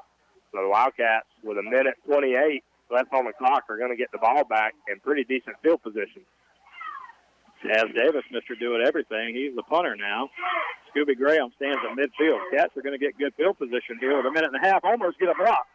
Punt comes down to Graham, who's at midfield, and he fumbles it for a moment, picks it back up. He's going to get to the 45. So Scooby Graham was able to get control of it, and the Cats will have a first down and 10 with 1:19 on the clock. Now, we did burn our last time out there after the third down play, so the Cats will be working with no timeout.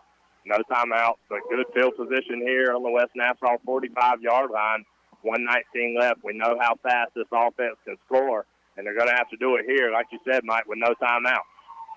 No timeout. Carson Crawford brings them out. Tyler Richardson, one of the wide receivers, coming to this side. You see Big Chase Cruz out there. Ross Crummy, the other lineman for the Cats. Big 62, DeMonte Gibson stepping in there at center tonight. First and 10 from the 45. Carson Crawford takes the snap, rolling to his left, looks down the field. He's going to fire one in the middle of the field. It's batted and almost intercepted. He was trying to find Cameron around the 30, and there was a linebacker that just dropped back and tipped it in the air. Yeah, West Nassau electing to just drop back into coverage right here. And Carson Crawford didn't see the linebacker. He gets a hand on it, and one of those balls again that just kind of pops up in the air. 21-6 Cat lead, looking for more here right before the halftime break. Second down and 10 from the 45 of West Nassau.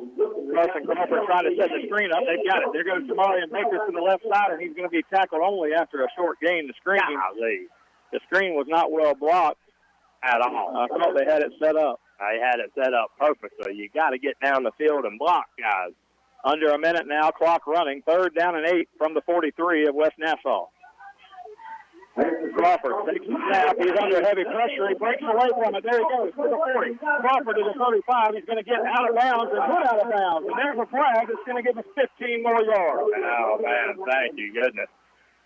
Carson Crawford, he picked up the first down anyway and got out of bounds and stopped the clock. I was more excited about that.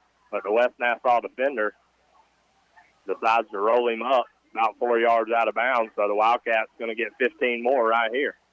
Almost sacked on the play. Carson Crawford broke the sack tackle in the backfield, got to the sideline, and then after he went out of bounds was hit. So the play went to around the 30-yard line. You're going to get a 15-yard penalty down. It went to about the 33. So the penalty takes us inside the 20 here for a first and 10. 41 seconds on the clock. Great play by Carson Crawford. Like you said, to lose the sack, pick up big yardage.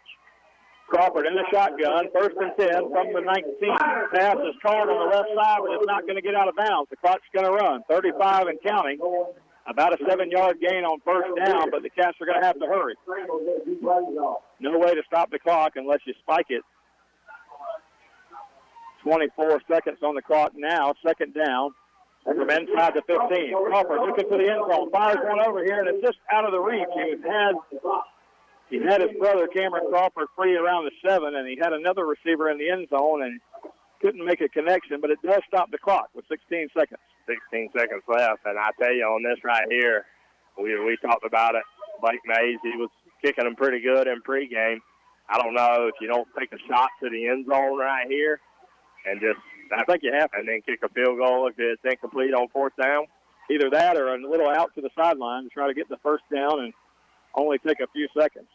Carson Crawford's under heavy pressure. Gets a pass completion here, but it's going to be caught by Tyler Richardson, and he's going to fall down at the 13. They're going to have to hurry. You can't spike it because it's now third down. You can't spike it. You got to run a play. 3, 2, 1. That's going to end the half. You can't spike it. It's third down. Fourth down. So the Cats unable to get any points here right before halftime. Had a chance. Made a completion there to Tyler Richardson. He couldn't get out of bounds. He just kind of went down around the 13, so that's going to end the half. And the Cats unable to get points there, but do take a 21-6 lead to the locker room here. So good night so far for these Cats, trying to move to 6-1 on the season. I want you to stay with us here, folks, as we're going to break for a moment, but we'll come back with our Baker County Farm Bureau halftime report. A lot to talk about tonight in the world of other sports going on, the college football going on, the Major League Baseball World Series going on, also NFL football. We'll also get an update on those youth Wildcat football teams going to be in action, I think you said, in Brunswick tomorrow, so we'll get an update on those guys as well. But we'll come back with the Baker County Farm Bureau halftime report in just a few moments. You're listening to Wildcat Football on WFBB. Blackburn Curry Funeral and Cremation is honored to be a sponsor of Wildcat Football. James Curry is a proud Baker County Wildcat, class of 1987. He and his wife Shannon own Blackburn Curry Funeral and Cremation, located at 380 North Louder Street in McClenny. They can be reached 24 hours a day by calling 259-2806. To learn more, please visit www.blackburncurryfh.com. Proving not all funeral homes are the same, one family at a time. Go Wildcat. Dual State Real Estate is a proud supporter of Wildcat football. We offer home and land sales as well as property management in Florida and Georgia. Come in for a free consultation and we'll show you how to get up to 16% more for your property. Mention this ad, and we'll give you free buyer representation. Don't hesitate. Call Dual State, owned and operated by Sabrina Thrift. Call us today at 904-397-0263 or check us out at dualstaterealestate.com.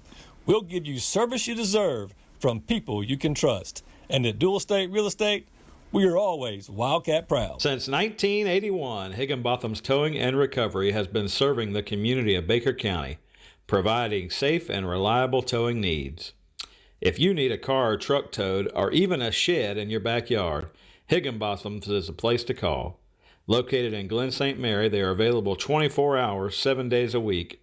259-4375. That's 259-4375. The Higginbotham family is so excited to be a proud supporter of Wildcat football. Baker High Wildcats football is being brought to you by American Recycling Center. Recycling helps the environment. American Recycling offers compensation for cans, radiators, copper, brass, and aluminum. American Recycling Center located at 5325 Woodlawn Road. That's 1/2 mile west of 121 near I-10. Open weekdays from 9 till 5, Saturdays from 9 to 1. Telephone 631-0152. That's 631-0152. American Recycling Center. Happy to support Baker High football. Baker County Farm Bureau wants to wish the Baker County Wildcats much success this football season. Baker County Farm Bureau, specializing in auto insurance, homeowners insurance, along with life insurance.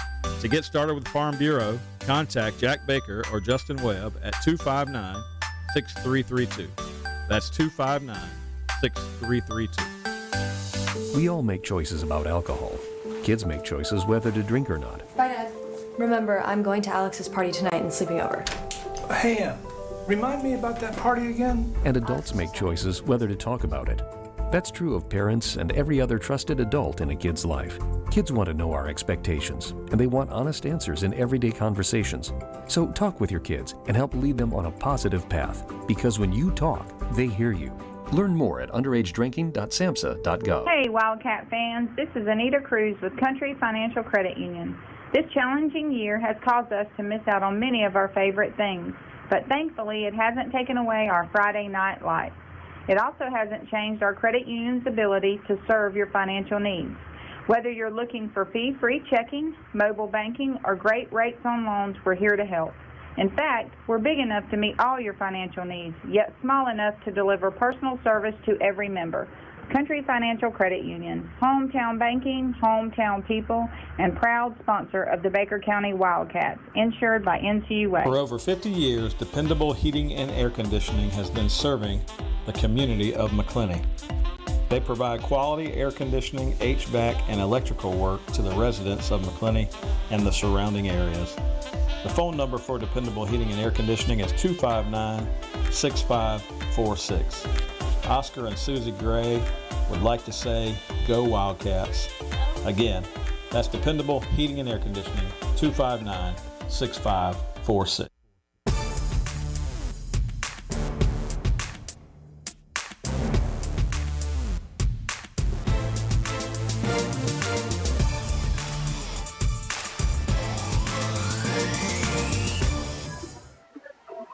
It's 21-6 halftime lead for the Baker County Wildcats over the West Nassau Warriors. Looking at some halftime stats here tonight, the Wildcats have over 200 yards of offense in the first half, 202. But, Jackie, we've only had 4 possessions.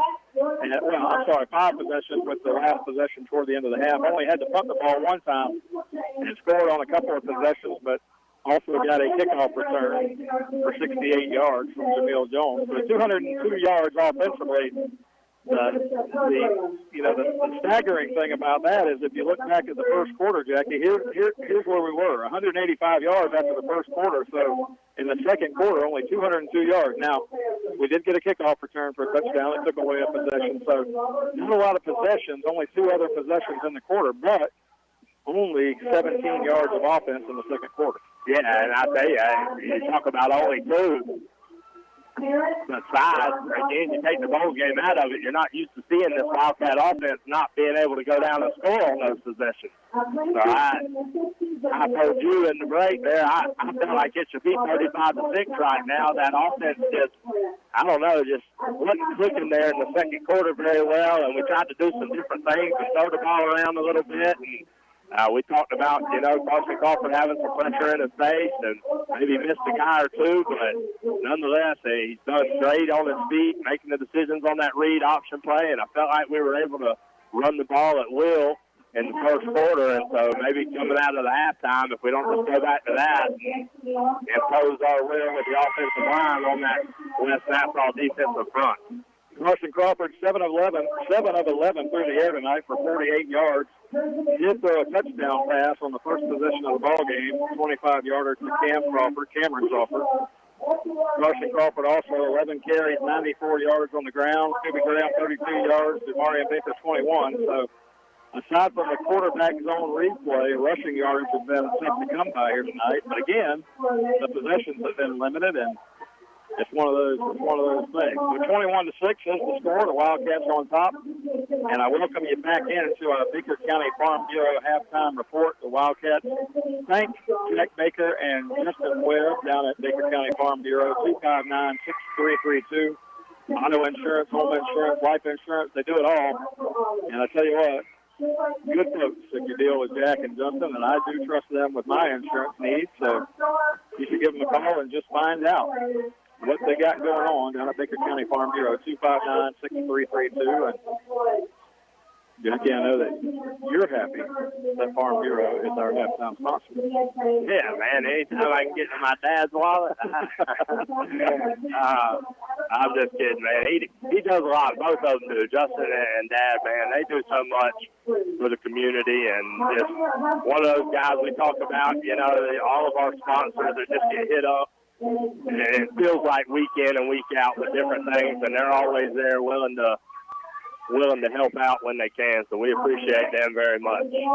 Speaking of those sponsors, I want to thank Baker Prevention Coalition. I want to thank Larry Perkins down at Perkins Chevrolet. I want to thank James Curry down at Blackburn Curry Funeral Home, Anita Cruz over at Country Financial, and I mentioned Tim Hughes at American Recycling earlier, and my buddy Oscar Gray. I'm sure that Oscar Gray is around the campfire at a Hunt Club somewhere tonight, but I want to thank Oscar, the dependable heating and air conditioning Wildcat Radio Coaches Show on Monday night, along with our friend Sabrina Bruce down at Dual State Real Estate. And I already mentioned Jack Baker and Justin Webb at Baker County Farm Bureau. Those folks make it possible for Wildcat football to be on the air each and every Friday night. Jackie, turning our attention to college football for a moment.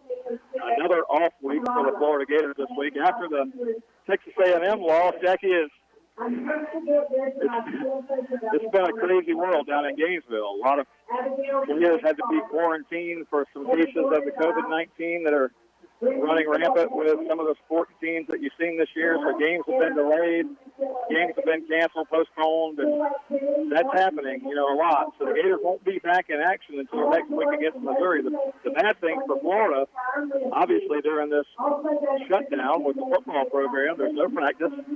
The last thing on your mind is the loss to Texas A&M on the road. So the Gators are going to have to regroup in a hurry if they get clear for practice this week to get ready for Missouri next week. But last week, up in Tuscaloosa, Alabama, the Alabama Crimson Tide showed again why they're the class of the SEC. They got the big win over Georgia, and a game in the second half that really wasn't close. So if anybody wants to win the SEC, you got to go through Alabama. And right now, it looks tough. Yeah, we talked about it. Alabama's the bar for the last decade. Clemson, you can make an argument to come on here in these last 3 or 4 years and doing a great job under Dabo Swinney. But as far as SEC football and really college football as a whole, Alabama has just been there, man. They've been there a bunch, and you see them every year start at the top of the polls, and usually at the end of the season, they're up there towards the top. And so, poor old Georgia, we'll keep taking wins for recruiting classes, I guess. If you get trophies for those, they ought to be filling up. Interesting turn of events in Tallahassee last week. Jackie, North Carolina had risen to number 5 in the polls if you believe the polls. And this time of year, it's interesting to say that because if you believe the polls, North Carolina was number 5 in the country, but FSU got the win last week against North Carolina at home. Now, tomorrow, they take on Louisville. Jackie on the road, FSU at Louisville, noon kickoff. Louisville favored in the game, but is this a turning point for FSU now? I mean, you got to think so. I mean, you're right. North Carolina, and there's a lot of FSU fans that said probably wasn't the number 5 team in the country. But still, to beat the number 5 team in the country, whether they deserve it or not, that's got to be a confidence boost for the folks over there in Tallahassee and for the football team. So let's see if they can ride that under Mike Norvell, trying to turn those losing ways into winning ways. So hopefully that win sparks it and they can get something going in Tallahassee. What a crazy year in college football. I was looking back at some games from last week, and, South Carolina and Auburn played, and South Carolina got the win against Auburn last week. Did you know that was the first time that South Carolina had beaten Auburn since 1933? I did see that, and I also thought when I was watching that game, you called it. I called Auburn, and you said South Carolina with the upset. If it was considered an upset, it was considered an upset. But every now and then I'll get one right, Jackie, but that was the game I was watching. The other one, Kentucky and Tennessee. Kentucky had not beaten Tennessee in Tennessee since 1986. Kentucky goes in there. They've broken a couple streaks the last couple of years. They go to Tennessee and Knoxville last week and get the win. So, interesting year, man. I got to tell you.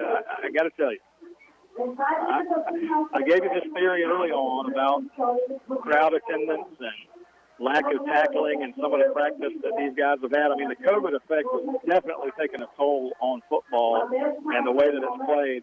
And honestly, Jackie, if you want to count the records from this year, I personally almost think you kind of have to put a little asterisk beside this year because of everything that's going on. But if you look at things that are happening this year, you're going to see more things that haven't happened in a long time happen this year because of conditions. I'm just telling you. Oh, no, you're right. I mean, you can look at it and listen, not playing at a conference, there's a lot of things that go into where I agree with you. There's going to be teams that only play 7 or 8 games by the time it's all said and done. So I agree with you. It's got to be an asterisk by it, but at the same time, man, I'll be the first to tell you, that Gator defense, I'm not giving you any more excuses. I mean, that's just poor. That's poor what they got going on down there. And, yeah, all these teams are under the same conditions. That's my theory. When we talked about the muddy field here tonight, one thing we can say, we don't have that many points because the field's muddy. Well, guess what? West Nassau's playing on that same field. So it's conditions across the board, and you got to get it figured out some way. If you're going to elite program, you got to get it figured out. And let me tell you, it's not in the form of excuse making that I bring it up. I just think it's affecting the games and the way the games are being played, and it's something to watch this year. You see those 2 records. I just looked at that last week. South Carolina hadn't beaten Auburn since 1933, and there you go. It's one of those things. But, hey, listen, I want to give a couple shout-outs here and a couple more things that we want to talk about here. Got to shout-out our buddy Cooper Hodges up in Boone, North Carolina. Appalachian State had a chance last night to watch big number 70 Cooper Hodges playing for the Appalachian State Mountaineers, and they got a big win on Thursday night last night on national television, and 45-17 they took on Arkansas State last year. And you can't really look at stats of offensive linemen, but if you watch him on TV, you can see that Cooper's in there on every offensive play, and the guy gets downfield blocking guys, and it's great to be able to watch some of these Baker County guys. Also had a chance seeing Mike Boone in action the last couple of weeks. He's definitely playing a lot on special teams with the Vikings, but he's carried the ball a few times the last couple of weeks too. So big shout out to Cooper Hodges and Mike Boone still getting it done. And that Appalachian State football team now, they took a tough one early on, lost the first game of the year, but now they've rolled off 3 in a row, so they're 3-1. Yeah, App State, man, that's a good little program. I like it. Small college, right up there in the mountains, and, man, Cooper doing a great job for those guys, and a team to be reckoned with, in the country when it comes to college football. And Cooper, to be a part of that is something special, and we appreciated his time here and now appreciate watching him at that level. Hey, I want to turn the attention real quick, Jackie, before halftime's over to Major League Baseball. You know, been an interesting year for Major League Baseball as well. You know, you saw that during the summer with the cardboard cutouts in the stands with no fans there. Well, now, with the World Series, they do have some fans that they're allowing into the stadium, but you've gotten it down now because the Atlanta Braves, I'm sure we've got some folks listening that are Braves fans, they blow a 3-1 lead, let the Dodgers come back, take that series 4-3. So now you got the Dodgers and the Tampa Bay Rays in the World Series, and Dodgers took game one. Clayton Kershaw is a man on the mound, and he was tough to beat in that first game. The Dodgers won that game 8-3. The Rays came back Thursday night, got the win. Or on Wednesday night, came back, got the win to make it a 1-1 series. Tonight, if you're watching the World Series, Dodgers on top 1-0. Who do you think takes that series, Jackie? I mean, the Dodgers had the best team money can buy. You know, so no doubt. You hate to. I like the Rays, local team. You know, right here in Florida. I'd love to see them go on and get one. We talked about it earlier. So the Tampa Bay Lightning win the Stanley Cup if the Rays can win the World Series, and then the Bucks just sign Antonio Brown. So making a push maybe for a Super Bowl run here. So big things. The Bucks look good. Big things going on in Tampa, man. Listen, look down this lineup for the Dodgers. You've got Betts, Seager, you got Muncy, you got Cody Bellinger, Jock Peterson. I mean, they've got a bunch of hitters in that lineup, and then they've got the pitching. You talk about guys like Clayton Kershaw. Tough team. I'm going to take the Dodgers to win the series. Yeah, absolutely. But more importantly than that, I'll tell you what, there is nobody on that roster as important as the poor girl that's about to win homecoming queen here at West Nassau at halftime. Going back to 1988, though, Jackie, that was the last time the Dodgers won a series. So I'm going to go all the way back to Kirk Gibson and Tommy Lasorda and that whole bunch. Dang it. Isn't that something? Yeah, you don't think about it, but that's the case. So if the Dodgers can do that. Now, the Rays, on the other hand, have never won one. Last time they were in the World Series, my team, the Philadelphia Phillies, beat them back in 2008. Tampa Bay, though, they'll give them a series. So they've got homecoming going on over here. Jackie, thanks for everybody for listening in to the Baker County Wildcat Radio Coaches Show halftime report brought to you by Baker County Farm Bureau. Jackie, the last update of the evening. The Youth Touchdown Club Wildcats back in action tomorrow. How did it go last week, and where are we going tomorrow? So last week the 10U Wildcats were able to pull a victory, and the 6U Wildcats were able to pull a victory, and the 12U Wildcats were able to pull a victory. The only one still reeling right now is the core 8U Wildcats of the Touchdown Club, and we looked to turn it around. We had a good practice this week. We're going to implement some new things. We may throw that halfback pass into the mix. We're going to try to get our first W of the last game of the season. Well, good luck to the little Wildcats tomorrow. You go on the road to Brunswick, Georgia, and that's a good place to travel to, but it's a couple hours away from hometown of sunny Florida. But good luck up there, you know. Maybe the 8U can get it rolling. Who coaches that team, by the way? So Roland Gaskins is the head coach. I'm just the GM. Ryle Yarber, he's our defensive coordinator. They're the masterminds of all things football. I just run the daily operations, you know. What size pants does your kid wear? Does he got his mouthpiece? So the general manager. Yeah. And you know, some kids showing up without a mouthpiece. No doubt. Does that happen? A bunch. All right. Well, yeah, I guess. Funny story. I was in Brunswick, Georgia last weekend for a baseball tournament, and one of our guys, they drove all the way up halfway to Brunswick, and they left their cleats at home. Oh, boy. Before they got to the field, they had to go to the Academy Sports and get I was going to say, I think there's a Dick's or an Academy right there in Brunswick. Had to get Dayton a new pair of cleats because Randall Smith left the house and forgot them there. And I bet he blamed Dayton, too. Poor old Dayton. That's my buddy's fault. My poor old 9-year-old buddy. Give a shout-out to Randall and Dayton listening in. They had practice tonight, so good luck to everybody on the football field tomorrow. But the Wildcats here, 21-6 lead as they finish up the halftime homecoming court celebration here at West Nassau. Big night for them. Everybody's excited. The stadium was packed here with Warrior fans, and they wanted to see who won the homecoming queen. And I'm not sure if I could have understood what the name was. How about you? No, I didn't. She got all that microphone on just a little bit. That was tough listening to. We're going to take a 2-minute timeout. When we come back, we'll have the start of the second half. The Warriors will start with the football to open up the second half. We'll be back in 2 minutes. You're listening to Wildcat Football on WFBB. Dual State Real Estate is a proud supporter of Wildcat football. We offer home and land sales as well as property management in Florida and Georgia. Come in for a free consultation and we'll show you how to get up to 16% more for your property. Mention this ad and we'll give you free buyer representation. Don't hesitate. Call Dual State, owned and operated by Sabrina Thrift. Call us today at 904-397-0263 or check us out at dualstaterealestate.com. We'll give you service you deserve from people you can trust. And at Dual State Real Estate, we are always Wildcat proud. In the game of life, it's not how far you can throw the ball. It's not how high you can fly. It's not how fast you can run. Or how many touchdowns you can score that matters. It's really how you play the game that counts. Because the game only lasts 4 quarters. For a few years. For that moment in time. Good sportsmanship. Sportsmanship. Sportsmanship. Sportsmanship. Lasts a lifetime.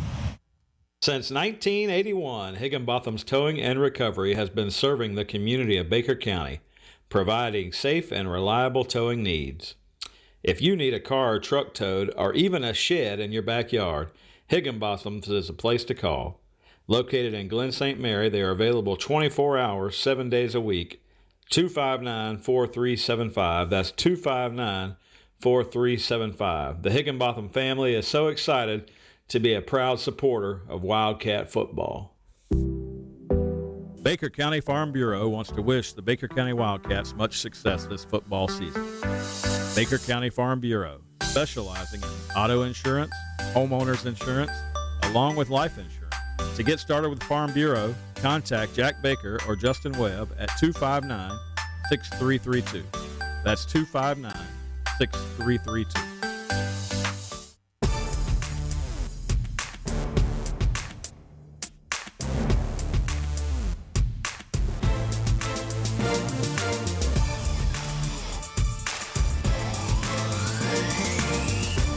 Before. And we welcome you back here to West Nassau High School, Callahan, Florida. Right in the middle, smack dab in the middle of Callahan, Florida. And Jackie, look at that parking lot, man. There's a boatload of cars here tonight on homecoming in Callahan, Florida for the West Nassau Baker County football game. They crowned the homecoming queen a moment ago here, so congratulations to her. Wildcats on top, 21-6. Mike Cruz, Jackie Baker here. We're going to bring you the second half and get ready for some more football action. The Wildcats did lose the opening coin toss, so the Warriors deferred to the second half, so they will get the kickoff in the second half, and they'll move right to left across the radio. Real quick before we get started here, just a couple shout-outs I had. We talked about Jeremy Kane being in LJ Hunting. We want to give a huge shout-out to Amy, his wife there, up there. She's up there. I'm sure she's hunting with him. It was her birthday yesterday. Happy birthday. Yeah, I think she was 29. That's what Jeremy told me. So congratulations to them. Get her something good, Jeremy. And then one more, talking about birthday shout-outs, my man Robbie Lancaster. He had a birthday Monday. Turned the big 4-0. 4-0. So he listens in every Friday night. He's with his wife, Katie, and Tommy and Ann are listening in. They're all sitting around getting them a good feel of some Baker County football tonight. He said it's been a pleasure having his in-laws, Tommy and Ann, over today and yesterday. Yeah. 40, Jack. Kickoff comes down to the 25-yard line. The Warriors are going to take it out across the 40-yard line, upended. Harper causing a fumble, and who's got it? They're going to say down on the play. Are you kidding me? It was in the air. Right. This guy over here, he's 100 yards from the play, and he said he was down. How in the world can you see that? Jackie, yeah, 40-year-old birthday. I remember about 15 years ago when I was 40. Yeah.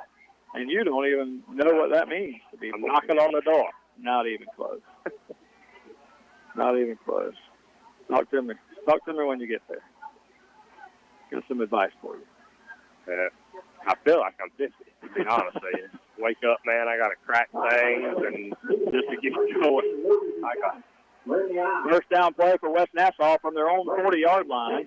They're going to hand the ball to the tailback coming straight ahead, and the Wildcats are going to push him back right at the point of attack. Nothing doing right there. And you see Garrett Kane, number 33, just talking about his daddy. And he comes in there as one of the Cats to get in on that tackle. Yeah, Garrett Kane leading the way there. Chaz Davis back at running back, and they try to just run straight up the gut there. And Garrett Kane says, not today. Start this drive with no gain. Second down and 9 now. West Nassau from their own 41-yard line. They trail the Wildcats 21-6 here, just underway in the second half of play tonight. From West Nassau High School. Second down. Quarterback right goes straight back to throw. Looks across the middle. He's going to throw it high. He's got the tight end in midfield. He breaks the tackle, and he's in the clear. To the 30, to the 25. And finally, Scooby Gurria to Haven Clark pushes him out of bounds on this sideline, but the tight end picks up big yardage. Yeah, man, that's the guy we've been talking about all night. He's just able to get open. Nobody's really covering the tight end. Right rolls to his left and finds him again. He's just a tight end cross across the field. Finds him there. DeHaven Clark thought he had to jump on the ball, but that's a big body, man. You got to get way in front of him. And he's able to scoop it and move down the field. To the 21-yard line before going out of bounds. First down and 10 there. And when that pass left Wright's hands, I thought there was no chance of a completion, but it fell right in to the tight end, and it's a big kid. It's huge. Rumbling down the sideline. First down and 10 from the 21. Wright takes the snap, going to keep it himself around the right end. He's got a hold. He's to the 15, makes the man miss at the 10, and he's going to the end zone. Oh, no, he's going to be hit right at the 1, but scores the touchdown. Train coming through as the West Nassau Warriors take the second half kickoff and go down the field in a few plays here and get in the end zone to make it 21-12. Yeah, right. That's how just on the keeper. We'll have that read option there, and Wright keeps it, pulls it. A good job on that fake and gets out there, and nobody accounts for Wright coming out of the backfield.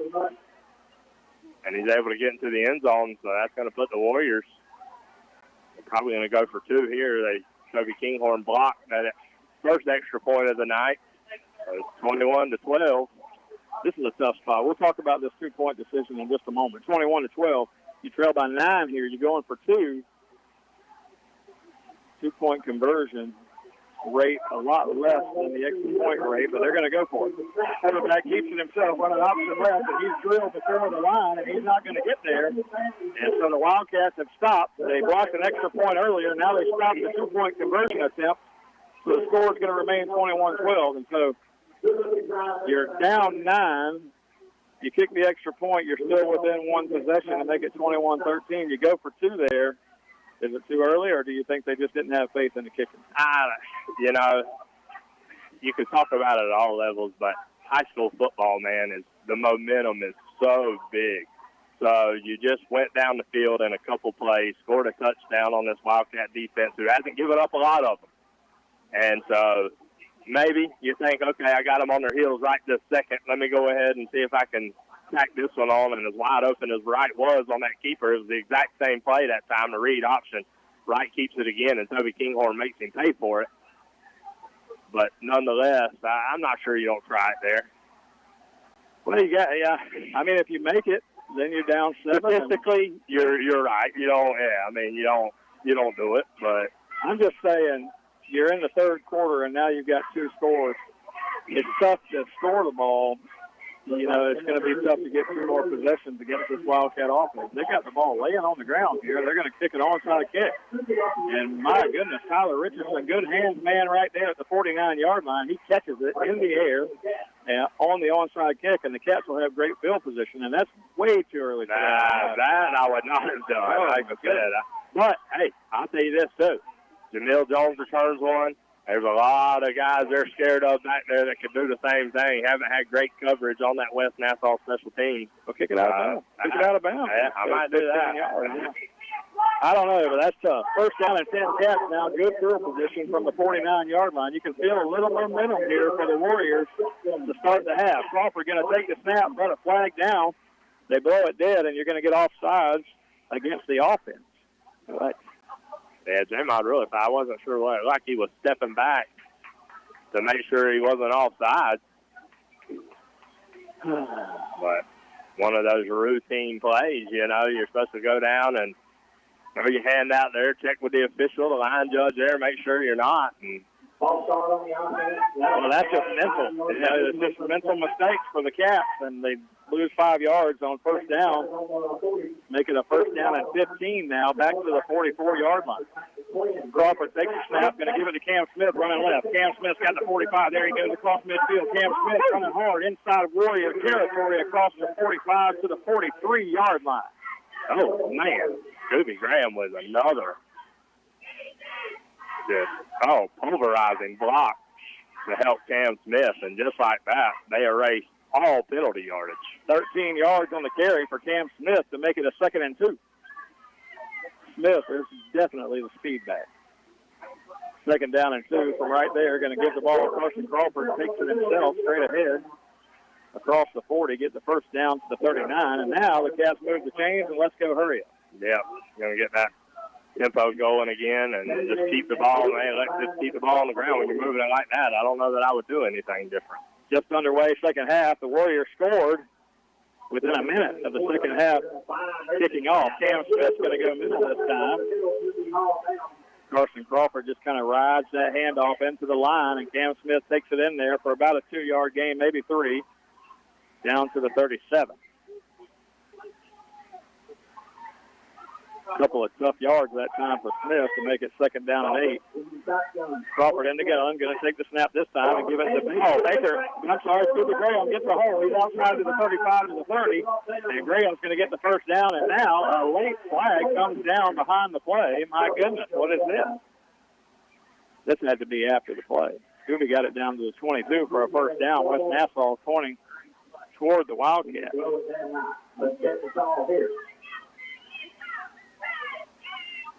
First down, dead ball, personal foul against the Wildcats. Wow, so the Cats get the first down with a tough run for Graham down to the 22-yard line, but now you're going to go 15 in reverse on the personal foul. And I didn't see what happened, but I saw the flag. I didn't see what happened either. He didn't give us any indication of what the personal foul was for. Yeah, well, the problem is it goes back to the 37, which is where we started the previous series. So, anyway, 1st and 10 from the 37-yard line. Cats from there. It's going to be Carson Crawford running that left side. He's got the 35 to 30. Crawford on his feet inside the 20. Carson Crawford rolling down the sideline, and he's going to get down to the 10-yard line, so we get back the penalty yards and a lot more down near the 10 for a first down.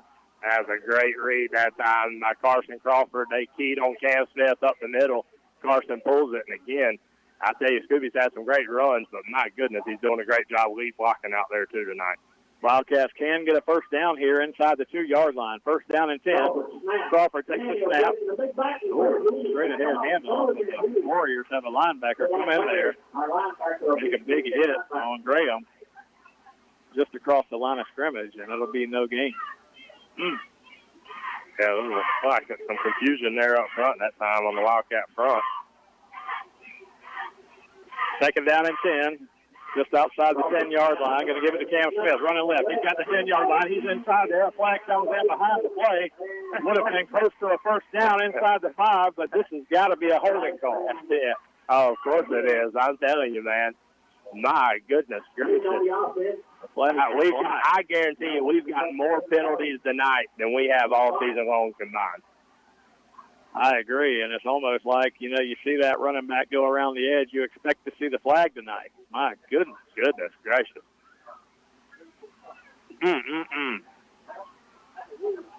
And I'm not saying it's not a hold, but we just haven't seen these all year. West Nassau is doing a great job blocking is all I can say. They've not got one called on them all night. Moves it all the way back near the 19-yard line. Wildcats going to run Carson Crawford straight ahead. Takes the hands off to Graham, and not much room as he gets back to the 17-yard line. And that's going to make it a tough third down coming up for the Cats from the 17. Injury timeout on the field. We're going to take 30 seconds while they've got an injury timeout. We'll send it back to the station. You're listening to Wildcat Football on WFBB. Baker High Wildcats football is being brought to you by American Recycling Center. Recycling helps the environment. American Recycling offers compensation for cans, radiators, copper, brass, and aluminum. American Recycling Center located at 5325 Woodlawn Road. That's 1/2 mile west of 121 near I-10. Open weekdays from 9 till 5, Saturdays from 9 to 1. Telephone 631-0152. That's 631-0152. American Recycling Center. Happy to support Baker High football.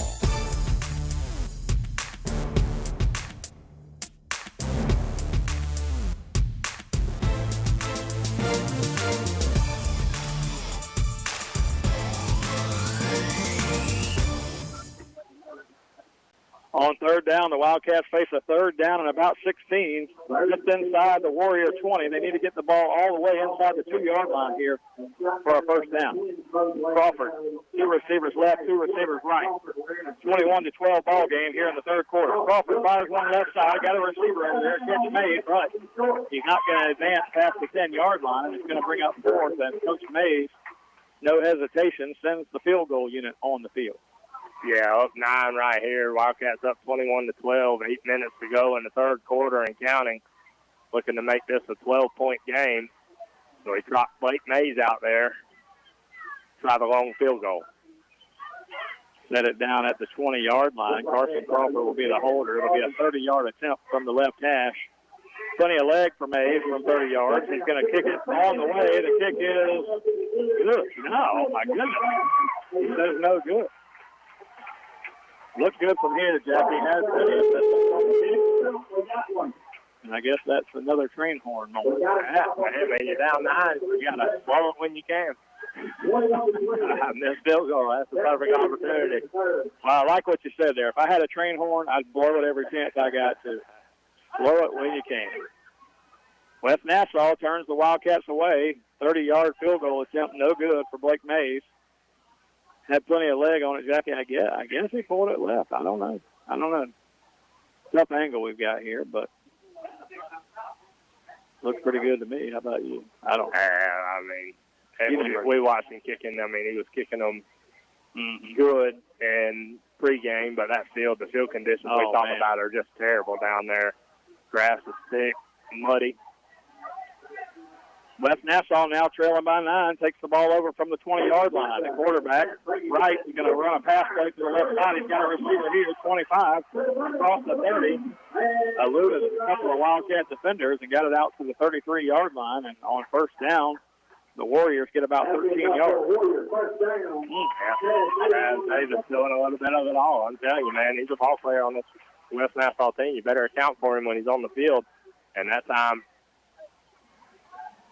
looked like Garrett Kane, Dave, and Clark able to corral him, but not before he picked up a first down. And we talked about that run-pass option, and that's exactly what that was.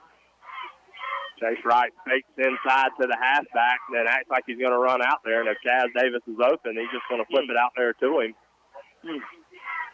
First and 10 from the 33. The Warriors fumbled snap here, and the running back's just going to have to jump on it. And that was an unfortunate play for West Nassau as the ball was kind of rolling back to the quarterback and the running back falls on it. And that's going to lose some yardage back inside the 25, so that puts them in a tough situation here. 6:40 to go, third quarter, 21-12. Yeah, just when you think you got some things going, that's definitely one of those plays you don't want to happen. And again, Michael Thorne, number 10, big tight end, he's still over here on the sideline getting checked out by the trainer. Yeah, that was the tight end on the injury timeout for West Nassau earlier, so they're looking at him. He did walk off under his own power. Quarterback right runs to his right side. He's under pressure from the Wildcats, and we're going to get a sack. He rolls to his right, looking to throw the football down the field. The Cats get back there and get the sack. Zane Mobley from that defensive end position does what he's supposed to do. He comes around and he contains. Right tries to change field, and big Zane Mobley sitting there waiting on him for the quarterback sack. Wildcats going to get the mid-quarter timeout here. We'll take a timeout with them. 21-12, the Wildcats lead. We'll be back after 30 seconds on WFBB. Blackburn Curry Funeral and Cremation is honored to be a sponsor of Wildcat football. James Curry is a proud Baker County Wildcat, class of 1987. He and his wife Shannon own Blackburn Curry Funeral and Cremation, located at 380 North Louder Street in McClenny. They can be reached 24 hours a day by calling 259-2806.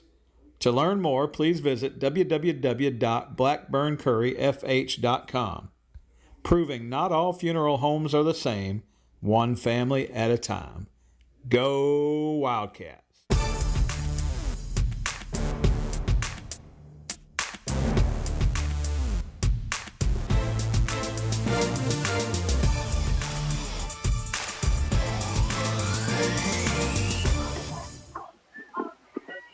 And we welcome you back here to West Nassau High School. 5:59 to go, third quarter. Wildcats still on top, 21-12, but we hadn't scored since that Jamil Jones 68-yard kickoff return, and that was way back early in the second quarter. Jackie, the Wildcats have not been able to move the ball offensively. Had a chance a moment ago, got down there, missed a 30-yard field goal, so now West Nassau has trimmed the lead to 9, but now they face a third and about 20. Tough spot. Yeah, 3rd and 20 here. But you're right. I mean, that offense seemed like we came right out. We're going to have things moving on that opening drive of the second half, and then things stalled after a holding penalty, put us in a 3rd and long situation. Wright goes to the shotgun here for the Warriors. Third down, the left-handed quarterback rolls to his left, and he's going to throw a shovel pass inside, and he's got a receiver. A catch made, and he's loose. 45-50, 45-40, and he's finally going to be brought down inside Wildcat territory to the 29-yard line. And they sent everyone in the stadium, Jackie, with a shovel pass. My goodness, that looked like that was it. It looked like a tight end shovel pass. Now, I went to Chaz Davis again, a guy we've been saying all night, you better watch where he's at on the field. And that time he just comes underneath. They roll everything to the left. Chaz Davis comes underneath, and Wright shovels it to him, and there's nobody over on the right side of the field to stop him, and a huge gain there on a 3rd and 20. 3rd and 20 in high school football, you don't see converted very often. Well, they went to the well that time with a shovel pass and pulled everybody in the stadium and got big yardage. 1st and 10 from the Wildcat 28. They run the tailback straight ahead. He's going to pick up about 4 yards down to the 24. Man, what a play. I mean, give them credit, a good drawn-up play on 3rd and 20, but my goodness, Davis again, one of the only playmakers on that West Nassau offense. I'd be watching him. You got to have somebody find him every time he steps on the field. Oh, 2 guys. You said it. The tight end and number 21, Davis. You got to watch both those guys. 2nd down, call it 5 now. They gave him 5 yards on the last play down to the 23. Straight eye formation here. The quarterback right rolls to his right. Looking down the field. He's got a receiver and overthrows him at the 22-yard line. Looking for a receiver coming out of the backfield there, and it's incomplete. Yeah, that time Garrett Kane in good coverage. Stays with that running back all the way across the field. Chase Wright had plenty of time in the pocket, just couldn't come up with it. You'll remember a year ago, Jackie, this West Nassau team came to Baker County. It came down to a field goal attempt in the very last seconds of the ball game, and the Wildcats escaped with a 27-24 win. Well, they're trailing by 9 here, driving 3rd and 5 at their own 23, and you got to believe it's 4-down territory. Yeah, absolutely. You're right. After last year's loss, sure left a bitter taste in their mouth. 3rd down and 5. Warriors throw the ball left side. Got a catch made inside the 20. No, he dropped the ball. He had a receiver at the 18-yard line, and the ball just slipped right through his hands, and now you'll see 4th down and 5 from the 23. They need to get the ball close to the 18-yard line for a 1st down. Yeah, and that time just, again, one of those little stop routes from Chaz Davis, and one of the few miscues he's had tonight. Lets it fly right between his arms. Jamil Jones in good coverage, but still just letting them catch everything underneath and trying to corral. And that time the Wildcat defense catches a break. Incomplete pass. Going to bring up 4th and 5 here, and they're taking a lot of time. I think he's just going to let the time run off the clock and burn a timeout. I don't know why you do that. No, the clock's not running. Yeah, the clock's not running. That was an incompletion. So why would you burn the play clock? You can call it any time. Nervous. Big game, man. This is a big. This is a big call. I mean, 4th and 5 here. from the Wildcat 24-yard line. You're down 9 points, 4:09 left in the third quarter. Just picked up converted a 3rd and 20 on a shovel pass. How many times in the course of the years that we've been here and 24 years of high school football, I don't know if I've seen a shovel pass. I've never seen it at the high school level. Perfect. Yeah. And he still.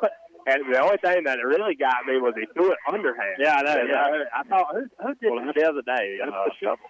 Mahomes or Pat Mahomes. Right? Listen, that kid. If you haven't watched Patrick Mahomes play quarterback, that guy is amazing. And I tell you, I'm not a Chiefs fan, but when you watch the Chiefs play, you get excited. They got a lot of weapons, and just watching Mahomes play quarterback, I mean, this guy, he's a field general, no doubt. But that play you just mentioned, that shovel pass was executed perfectly. Everybody moved to the opposite side of the field. The running back slips in there, shovel pass perfect, and he got huge yardage. They only needed 20. I said they only needed 20. They picked up about 50 on a shovel pass. A shovel pass. Of all things. That's 2020 for you. As we wind down the third quarter, this is a big play in the ball game. 4th down and 5. West Nassau digs in from their 23. They need to get to the 18-yard line. Right. Straight drop to throw. Looks across the middle, and he's got an incomplete pass over here on the near sideline. And the Wildcats dodge a bullet, Jackie, because if Wright would have looked to the right, he had the tight end open in the middle of the field, and he threw the ball to the out pattern here, and it's incomplete. Yeah, just trying to get it in Chaz Davis's hands, and that time again, Jamil Jones is all in his pocket because he's got the Haven Clark over the top, so he doesn't have to be worried about getting beat on the deep ball. He's able to jump the small stuff, and Jamil Jones was not pulled. A good ball by Chase Wright. He did throw it, but Jamil makes a great play and gets a hand on the football. So the Wildcats will turn over West Nassau here at the 23-yard line. We'll take it 1st and 10. Carson Crawford back on the field. He rides it in there to Scooby Graham, and Graham runs around the left end to the 25 to the 30, and Graham 11 yards on 1st down out to the 34-yard line. I'll tell you what, one man is not going to bring Scooby Graham down 90% of the time. Tough runner. Gives a stiff arm to a great middle linebacker there and picks up 10 yards. Going to be 1st down Wildcat. 1st down and 10. Inside handoff for the Cats. Looked like maybe Baker on the carry out to the 37-yard line. I think John Staples compared Scooby to Najee Harris of Alabama last week. Okay. Similar running style for sure. Scooby tough to bring down there. No doubt about it. Najee Harris, man among boys in the SEC, it fell back for sure. 2nd down and 8. That's going to run it again. Graham to the left side. He's going to be around the corner, and he's going to get out near midfield, across midfield to the 49 of the Warriors, a 16-yard run. Big run that time by Scooby Graham, and again, that's just a simple that Carson Crawford's reading it perfectly as give, and Scooby Graham has got a lot of green grass on the left side of that line. Picked up a couple of big runs here to get the Wildcats in Warrior territory. This time Crawford's going to run a little option play.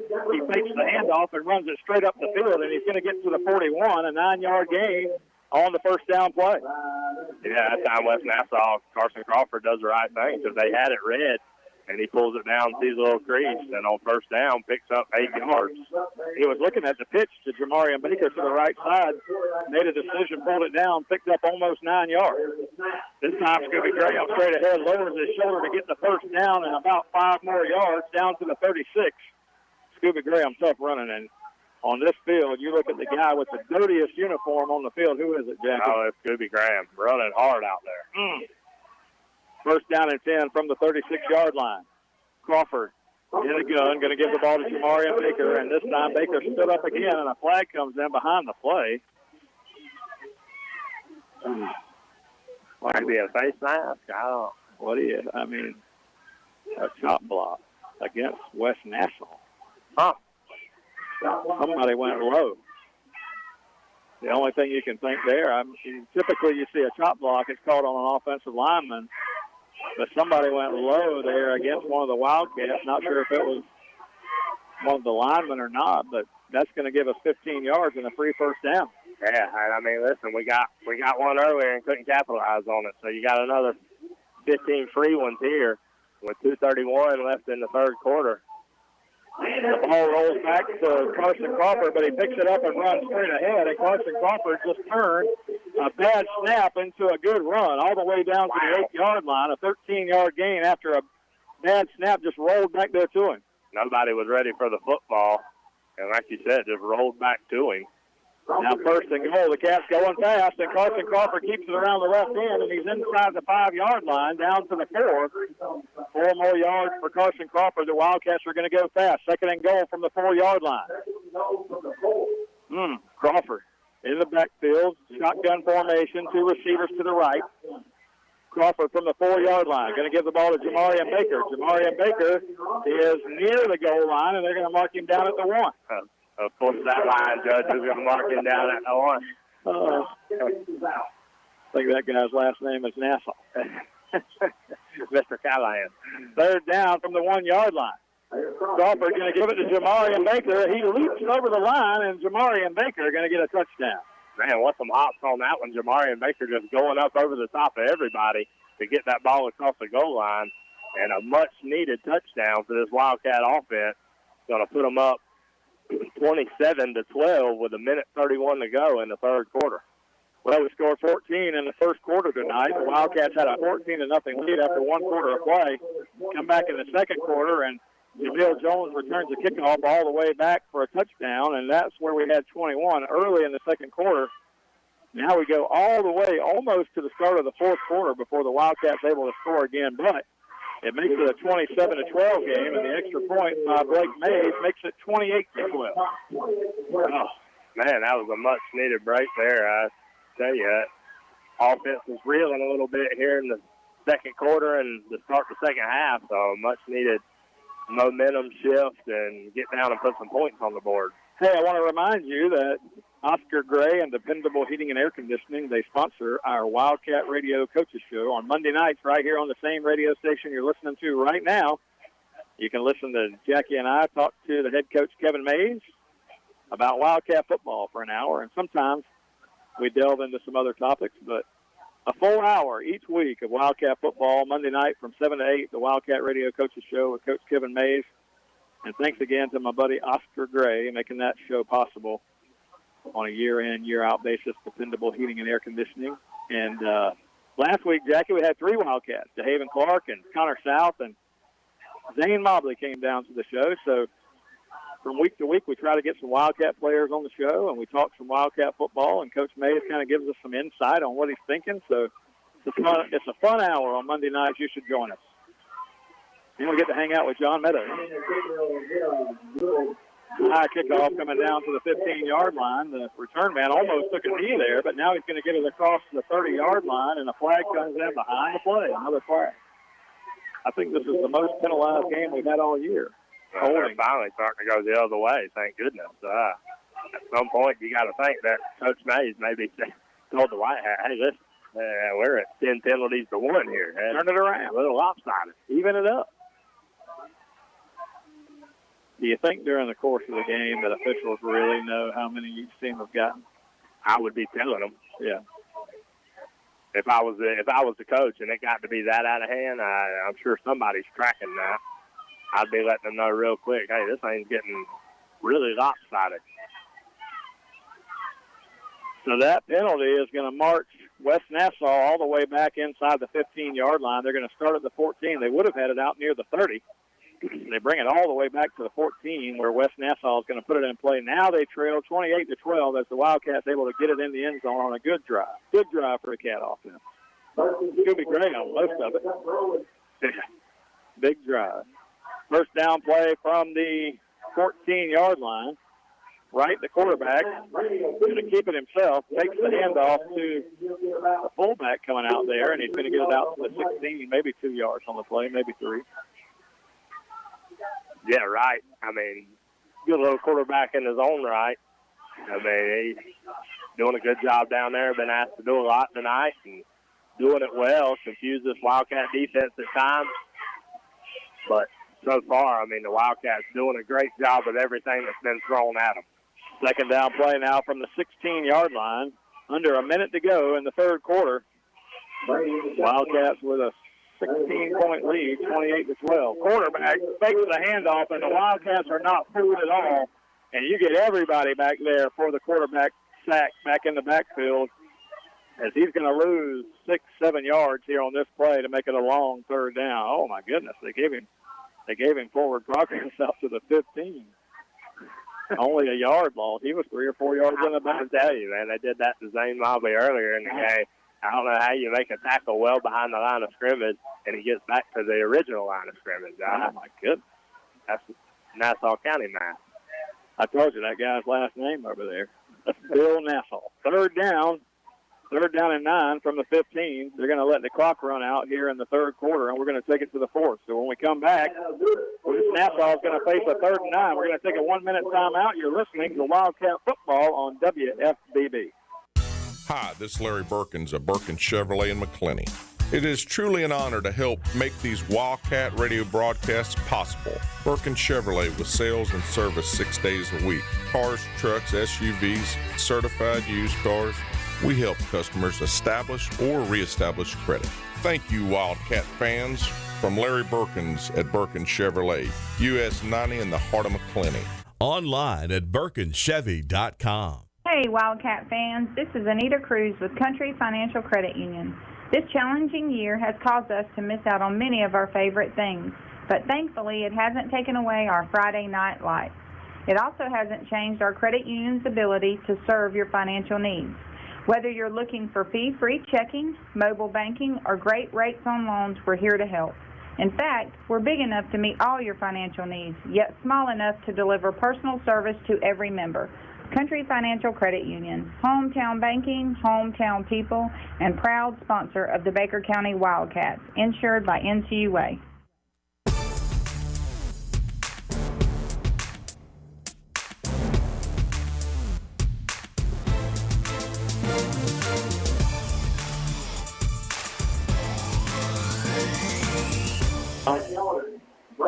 Third down play, 3rd down and 9. Quarterback right, straight drop to throw. He's under pressure, but he's going to get it out there to the big tight end, and he's got the first down.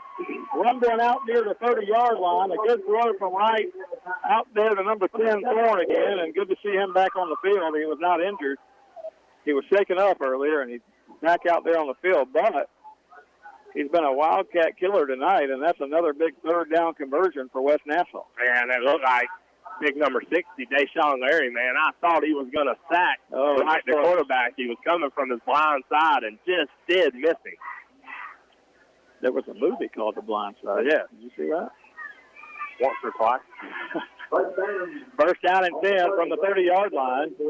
Quarterback right, 2 receivers, one to the left, one to the right. He's going to roll to his left. He's under pressure. Camilo Rollins crushes him, and now the Cats are going to get a sack. Deshaun Larry does, but not before Camilo Rollins able to make Wright scramble and turn back, and Deshaun Larry's there to clean it up. Another quarterback sack tonight. Nice job that time. Camilo Rollins turned the quarterback right back into a sack as he had rolled to his left looking to throw the football down the field. Cade Richardson, good play there. Maybe. I mean, Cade normally wears 88, but Zane Mobley's wearing a different number tonight.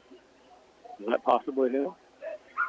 No, I haven't seen him tonight. Oh, I got you. Sorry, I thought you were saying he was in there. Second down play now, 2nd down 14. There's 10:31 to go in the ball game, and the Wildcats are on top 28-12.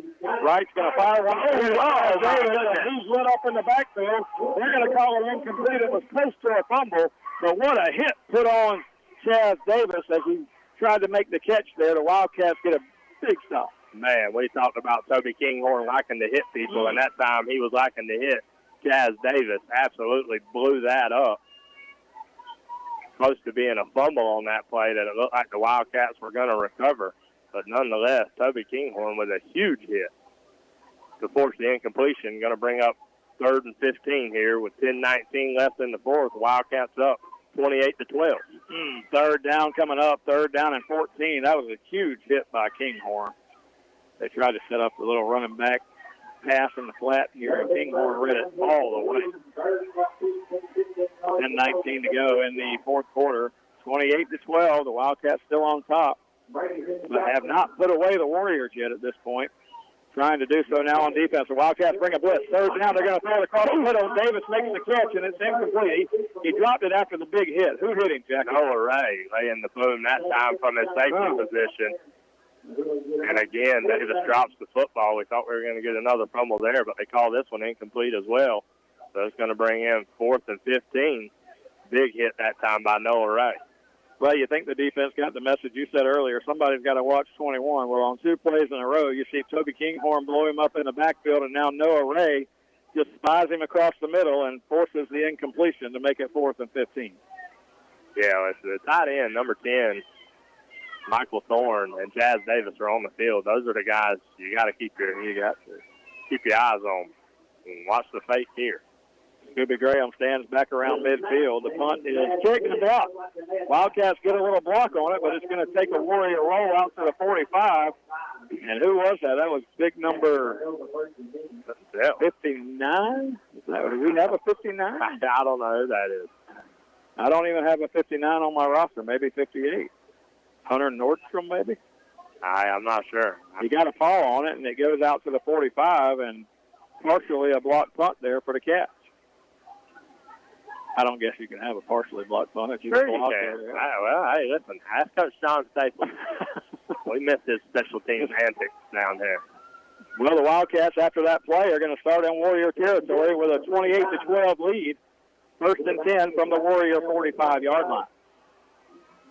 Crawford in the shotgun, going to take the snap. He gives it to Cam Smith. He's running down the middle. Flag comes in behind it. Cam Smith got about a 3-yard gain, but you're not going to get anything because they're going to call holding. Block in the back. My goodness. That's a bad call. Bad call, but I would not expect anything less tonight. Anytime the Wildcat running backs have tried to get around the edge tonight, more times than not, you've seen the flag come down from behind. Now, I don't know if that's just something, a specialty that referee is watching for, or I don't know, but that we haven't seen that all year. The ones I can't see, I don't give them too hard, but I watched that one. I'll tell you who they called on. They called on Cameron Crawford. Well, Cameron Crawford came from his wide receiver position, and basically he was chasing Cam Smith. The defender's chasing Cam Smith, and Cameron Crawford turns around and blocks him. You can't block in the back when the running back's already past you unless the guy's running in reverse. After the holding call, then they call a personal foul against the Wildcats, and I don't know what this signal is, Jackie, but this is the signal she gave for the personal foul. 2 fists coming together. I'm not sure what that means, but now the Cats had the ball at the 45 of West Nassau. Now it's all the way back to our 42. Trying to throw one out in the flat to Cameron Crawford. It's going to be incomplete. So, Jackie, after those 2 penalties, the Wildcats go from the 45 to the 42, so we lose 10-17. The play would have picked up 3, so we lose 20 yards on the 2 penalties. I don't understand what that personal foul penalty was. To the 37-yard line. Here we go. 1st down, 2nd down and 10. Crawford under pressure. We've got the screen pass set up to Scooby Graham. Scooby's trying to get a block, and he gets down the sideline up near midfield and into Warrior territory down the sideline over there. So Scooby made something out of nothing there on the screen pass. Made something out of nothing is exactly right. There was nothing doing on that screen pass, and Scooby Graham makes a couple moves surrounded by 3 West Nassau defenders. How he escaped that and picks up big yardage, and even with the big yardage play, though, it's still going to be 3rd and 12 here. Yeah, we had a long situation here, and now we've got a medium situation here, 3rd and 12. You're going to give the ball off right straight up the middle, and the Cats are not going to get the 1st down. We get back to the original line of scrimmage at the 45. Only a 2-yard gain there, so the Cats now are going to have to punt it back away. We get great field position after the block punt a moment ago, and we can't do anything with nothing. We wind up, that was a wasted few plays because we're right where we started. 2 big penalties against the Cats made that a tough situation. West Nassau had too many guys on the field, but I don't think the officials saw it. Hit him. High punt comes down at the 20, and it's going to be down by Crawford at the 17-yard line. So West Nassau, we still haven't put them away, Jack. It's 9 minutes to go. They're down by 16, but with 2 touchdowns and 2 two-point conversions, nothing's out of the possibility here. We gotta stand up on defense again. 2 possession ball game. You know, we were down 16. That's how I'd be looking at it. That's a good picture. 17-yard line, first down and 10 for West Nassau. We move it down here. What time did that say? 9:15 Eastern time. Game approaching 2.5 hours long here tonight, and the Cats still on top, 28-12. But I don't think Coach Mays is going to be happy with some of the offensive play tonight. First down and 10 from the 17-yard line. They're going to hand the ball straight up the middle, and the Cats, that's one area tonight that you're not running the football on the Cats, straight up the middle. They tried that early in the game and were slightly successful early, but the Cats have bottled that up. Second down and 9. Yeah, the Cats doing a good job inside the tackles. I tell you, though, what you got to worry about now is Chase Wright, quarterback for West Nassau, setting them up on that read option again, because that's what he's doing. He's reading it every time and done a good job, but when he pulls it, puts on a good fake and able to pick up big yardage. Second down, 9 now, West Nassau, 8:26 to go in the ball game.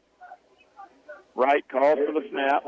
He's going to run the option to the right. Now he's tried to throw it, and he got out to the 20-yard line before he got drilled over there again by Garrett Kane. Now you're going to get a flag down here. Garrett Kane was trying to roll off the quarterback, and the quarterback was rolling the same way. They're going to call Kane for a personal foul. My goodness. Man. Not going to catch him right tonight. You just got to, I know he didn't do that on purpose, but you got to make the tackle and get up because. Well, I'm going to take up for Garrett Kane on that play because he was trying to roll off of him, Jackie, and it looked like the quarterback was just rolling the same way. The official didn't like it, so they throw a flag down. That's not a personal foul, Jackie. No, I agree with you. I'm just saying the way the game's been called tonight. Oh, yeah. Yeah. Happy flag. Yeah. You better tie their shoelaces or kiss them on the hand or something when you get done tackling them tonight. Wasn't there a holiday we had in elementary school called Flag Day? Yeah. That's what we got here tonight. It is October 23rd here in Callahan. First down and 10 now, Warriors. After the penalty, they're going to run the ball straight ahead, pick up about 3 out to the 38-yard line. Again, the Wildcat defense doing a good job on the straight middle handoff, but that penalty hurts, and I didn't get the penalty yardage from Justin Thomas after the third quarter. The Wildcat offense was up to 338 yards on the night, but penalties have been a killer tonight. It's enough yardage you could probably get to the Walmart distribution center from here. It'd be close. You could make it everybody's restaurant for sure. Oh. Second down, 8 now, West Nassau approaching the 40-yard line.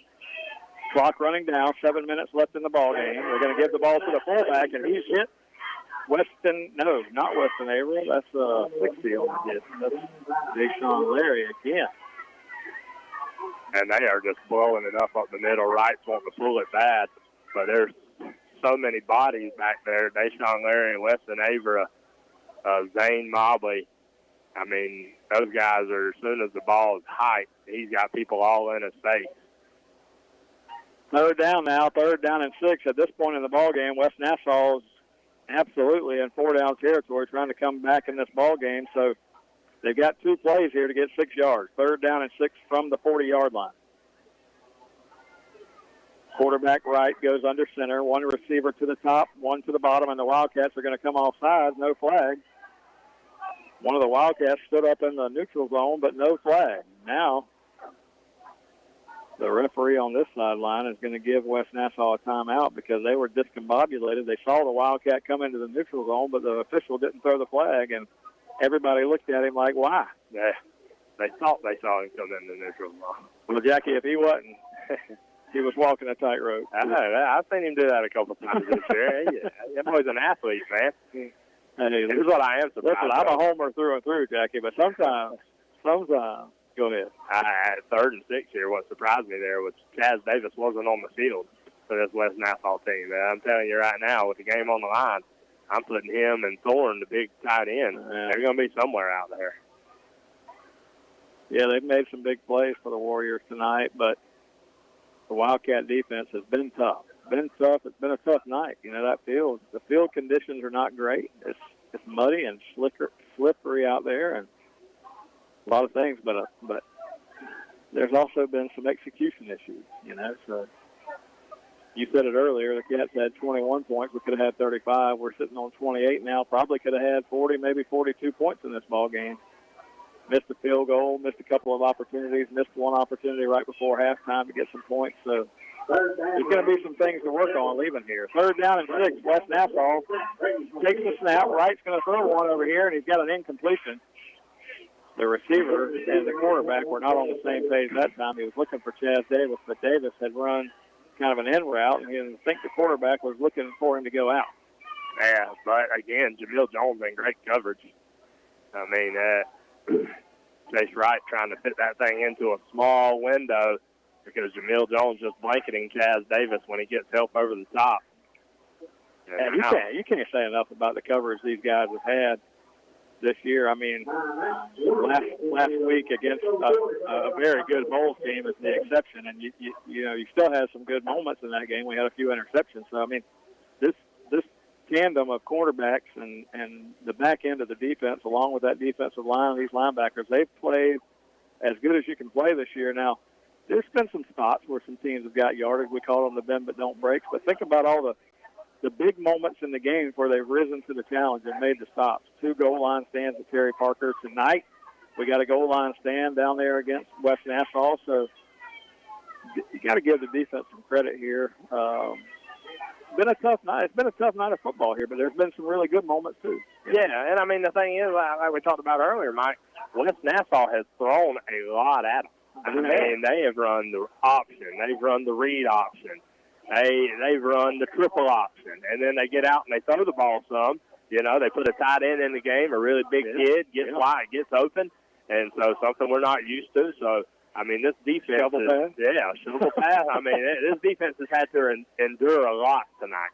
They have, and they withstood it. They've only given up 12 points. It's a 28-12 ball game. We're looking at right at half of the 4th quarter left. 6 minutes to go. If the Wildcats can get them off the field here on 4th down, we can run this clock. 4th down and 6 from their own 40-yard line. Wright takes the snap. Looks the throw. He's hit hard by Camilo Rollins. It's going to be intercepted. And Wright was drilled. Camilo Rollins got through there, almost got the sack. Now, Haven Clark is going to get a flag down behind him here, but he got the interception, and the Cats are going to turn him over. The bad thing about that is if we just let that ball go incomplete, we get the ball way back here. But I know that Clark wasn't thinking that, and he gets the interception. And, of course there's a flag on that. And nowhere, I'm watching this go down the whole time. And I'll be honest with you, though. I'm glad Chase Wright got up because Camilo Rollins may have just hit the quarterback harder than I've seen all season long. I mean, wide open on a delayed blitz and lights Chase Wright up. Forces him to throw that ball over the head of his receiver, Chaz Davis, and Haven Clark picks it off. And then another phantom hold, blocking something. I don't know. Whatever they want to call it at this point. After all that, it's kind of like a punt. You go back to the 25 here. That's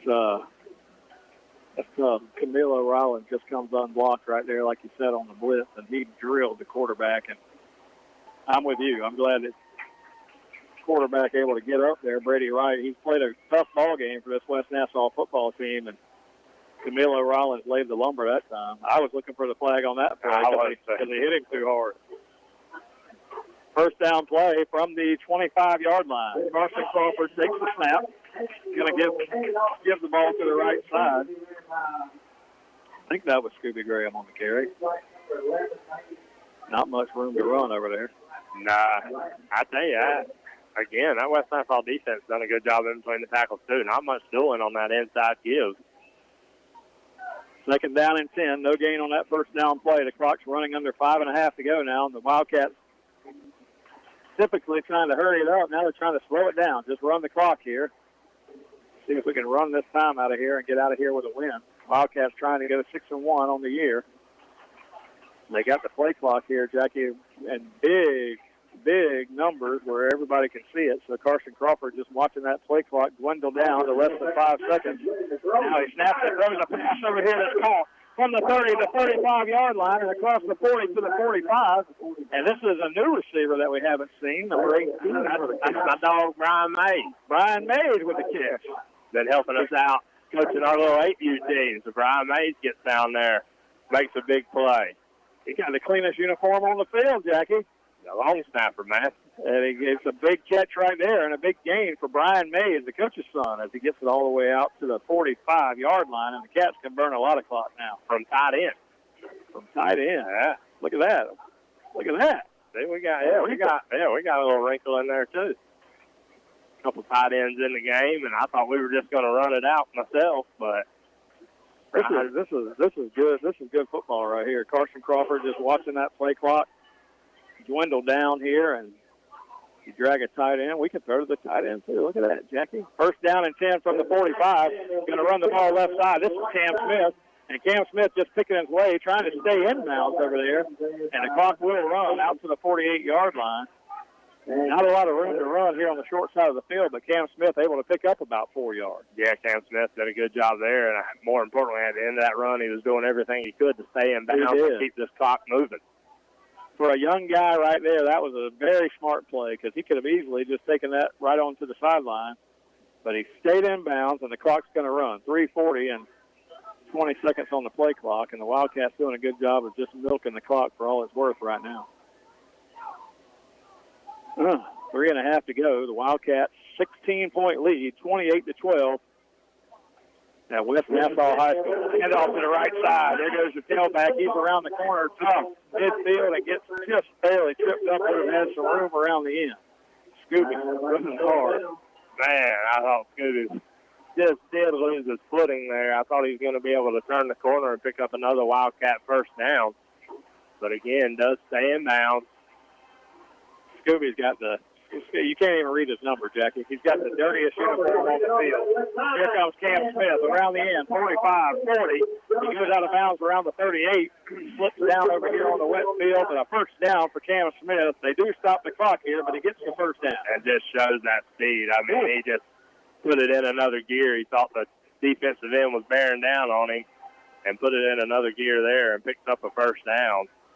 So with 2:50 left in the ball game, Wildcats up 28-12, and just trying to run this clock out. Real quick, Mike, we wanted to give one more shout out to the Baker County Middle School Bobcats. Coach Tucker Roberts, undefeated. The 6-0 Bobcats got a playoff game against Bradford Tuesday at home at 6 o'clock. So tell me more. So they got a big win this week. They moved it to undefeated on the year 6-0. So they play who? Play Bradford County. First round of the playoffs for middle school football. That's going to be Tuesday night at home at 6 o'clock. So we wish them all the best. Yeah, Coach Kennett, Coach Tucker doing a great job with that middle school program. Those guys don't lose a lot of games in 6th, 7th, and 8th grade. My good buddy Gary Pelham's still on that coaching staff. Yeah, retired as a teacher a couple years ago, but he's still coaching football with the Bobcats. So proud of those guys and being undefeated on the year. Second down play here. The Wildcats are going to run it with Crawford straight ahead. He's going to get another first down, and now we're getting close to kneel down territory, Jackie. 2 minutes on the clock, and after they set the chains, it's going to run. So the Cats are going to be able to hold this thing till the end, no doubt about it. I don't know if Coach Mays wants to try to score again or if he's going to be content here to run the clock out. Either one wouldn't matter to me. You got to drive to Brunswick, don't you? Schedule year for homecoming, man. Score on them. Take what you get, right? Don't pitch a fit. That's exactly right. Yeah, the Cats are just, I think they're going to be content to run. You can kneel down a couple times here, and this game's over with the play clock. So Coach Mays is a gentleman. He's going to just run the ball straight up the middle with Jamarian Baker down to the 15-yard line. What Steve Spurrier used to say, it's their job to stop. That's exactly right. Yeah, that's what I was thinking. Reminder, Wildcat fans, will be on the air Monday night, 7 o'clock. The Wildcat Dependable Heating and Air Conditioning Radio Coaches Show. And then next Friday night, 3 weeks in a row, Jackie, the Wildcats will be back at Memorial Stadium. So 7 o'clock next Friday, we will host Bishop Kenny. It will be homecoming week next week. So a big night next week. Radio show Monday night, middle school plays in the playoffs Tuesday night.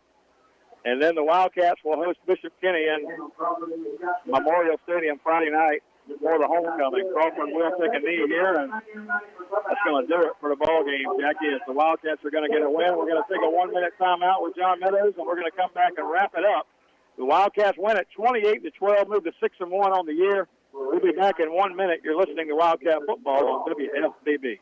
For over 50 years, Dependable Heating and Air Conditioning has been serving the community of McClenny. They provide quality air conditioning, HVAC, and electrical work to the residents of McClenny and the surrounding areas. The phone number for Dependable Heating and Air Conditioning is 259-6546. Oscar and Susie Gray would like to say, go Wildcats. Again, that's Dependable Heating and Air Conditioning, 259-6546. Dual State Real Estate is a proud supporter of Wildcat football.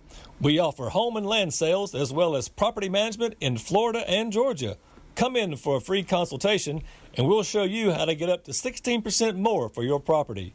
Mention this ad and we'll give you free buyer representation.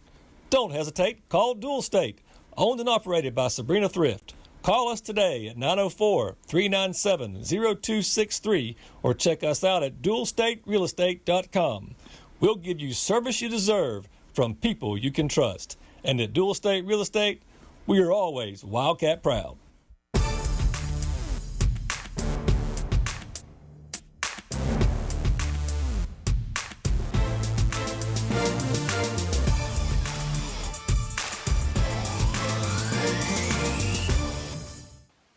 And we welcome you back to West Nassau High School. The Wildcats get a big win tonight, 28-12, over the Warriors here on their home field on their homecoming night. So the Wildcats come over here and spoil the homecoming evening for the Warriors, but 28-12 on the scoreboard. Jackie running through some final stats here. The Wildcats have 416 yards of offense tonight against West Nassau's 252.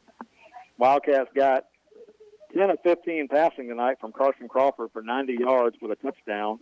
Another 157 yards on the ground for Crawford on 19 carries. He averaged 8 yards a carry tonight. Scooby Graham adding 100 yards. So between Crawford and Graham, 250 yards on the ground between them. So big night for both of those guys. Jamarian Baker found the end zone one time. Scooby Graham found the end zone one time. Jamil Jones found the end zone on a kickoff return, 68 yards. And also Cameron Crawford on a 25-yard touchdown pass, and that is how the Wildcats got to 28 points. Jackie, we talked about penalties. The Wildcats, 11 penalties, almost 130 yards tonight. West Nassau only 4. That's a telling number. I mean, I tell you, you look at the scoreboard, you win the ball game 28-12.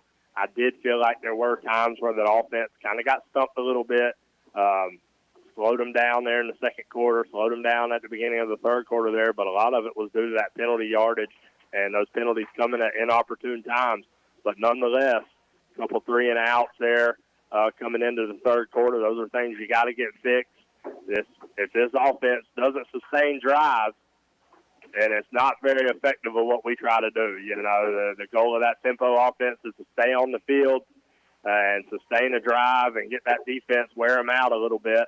But all in all, coming off a loss to Bowles, coming into an environment, a homecoming for this West Nassau team, the Wildcats did a great job. You come out with a win. Anytime you go on the road, you want to come out with a win, and now you get to go home for 3 games in a row.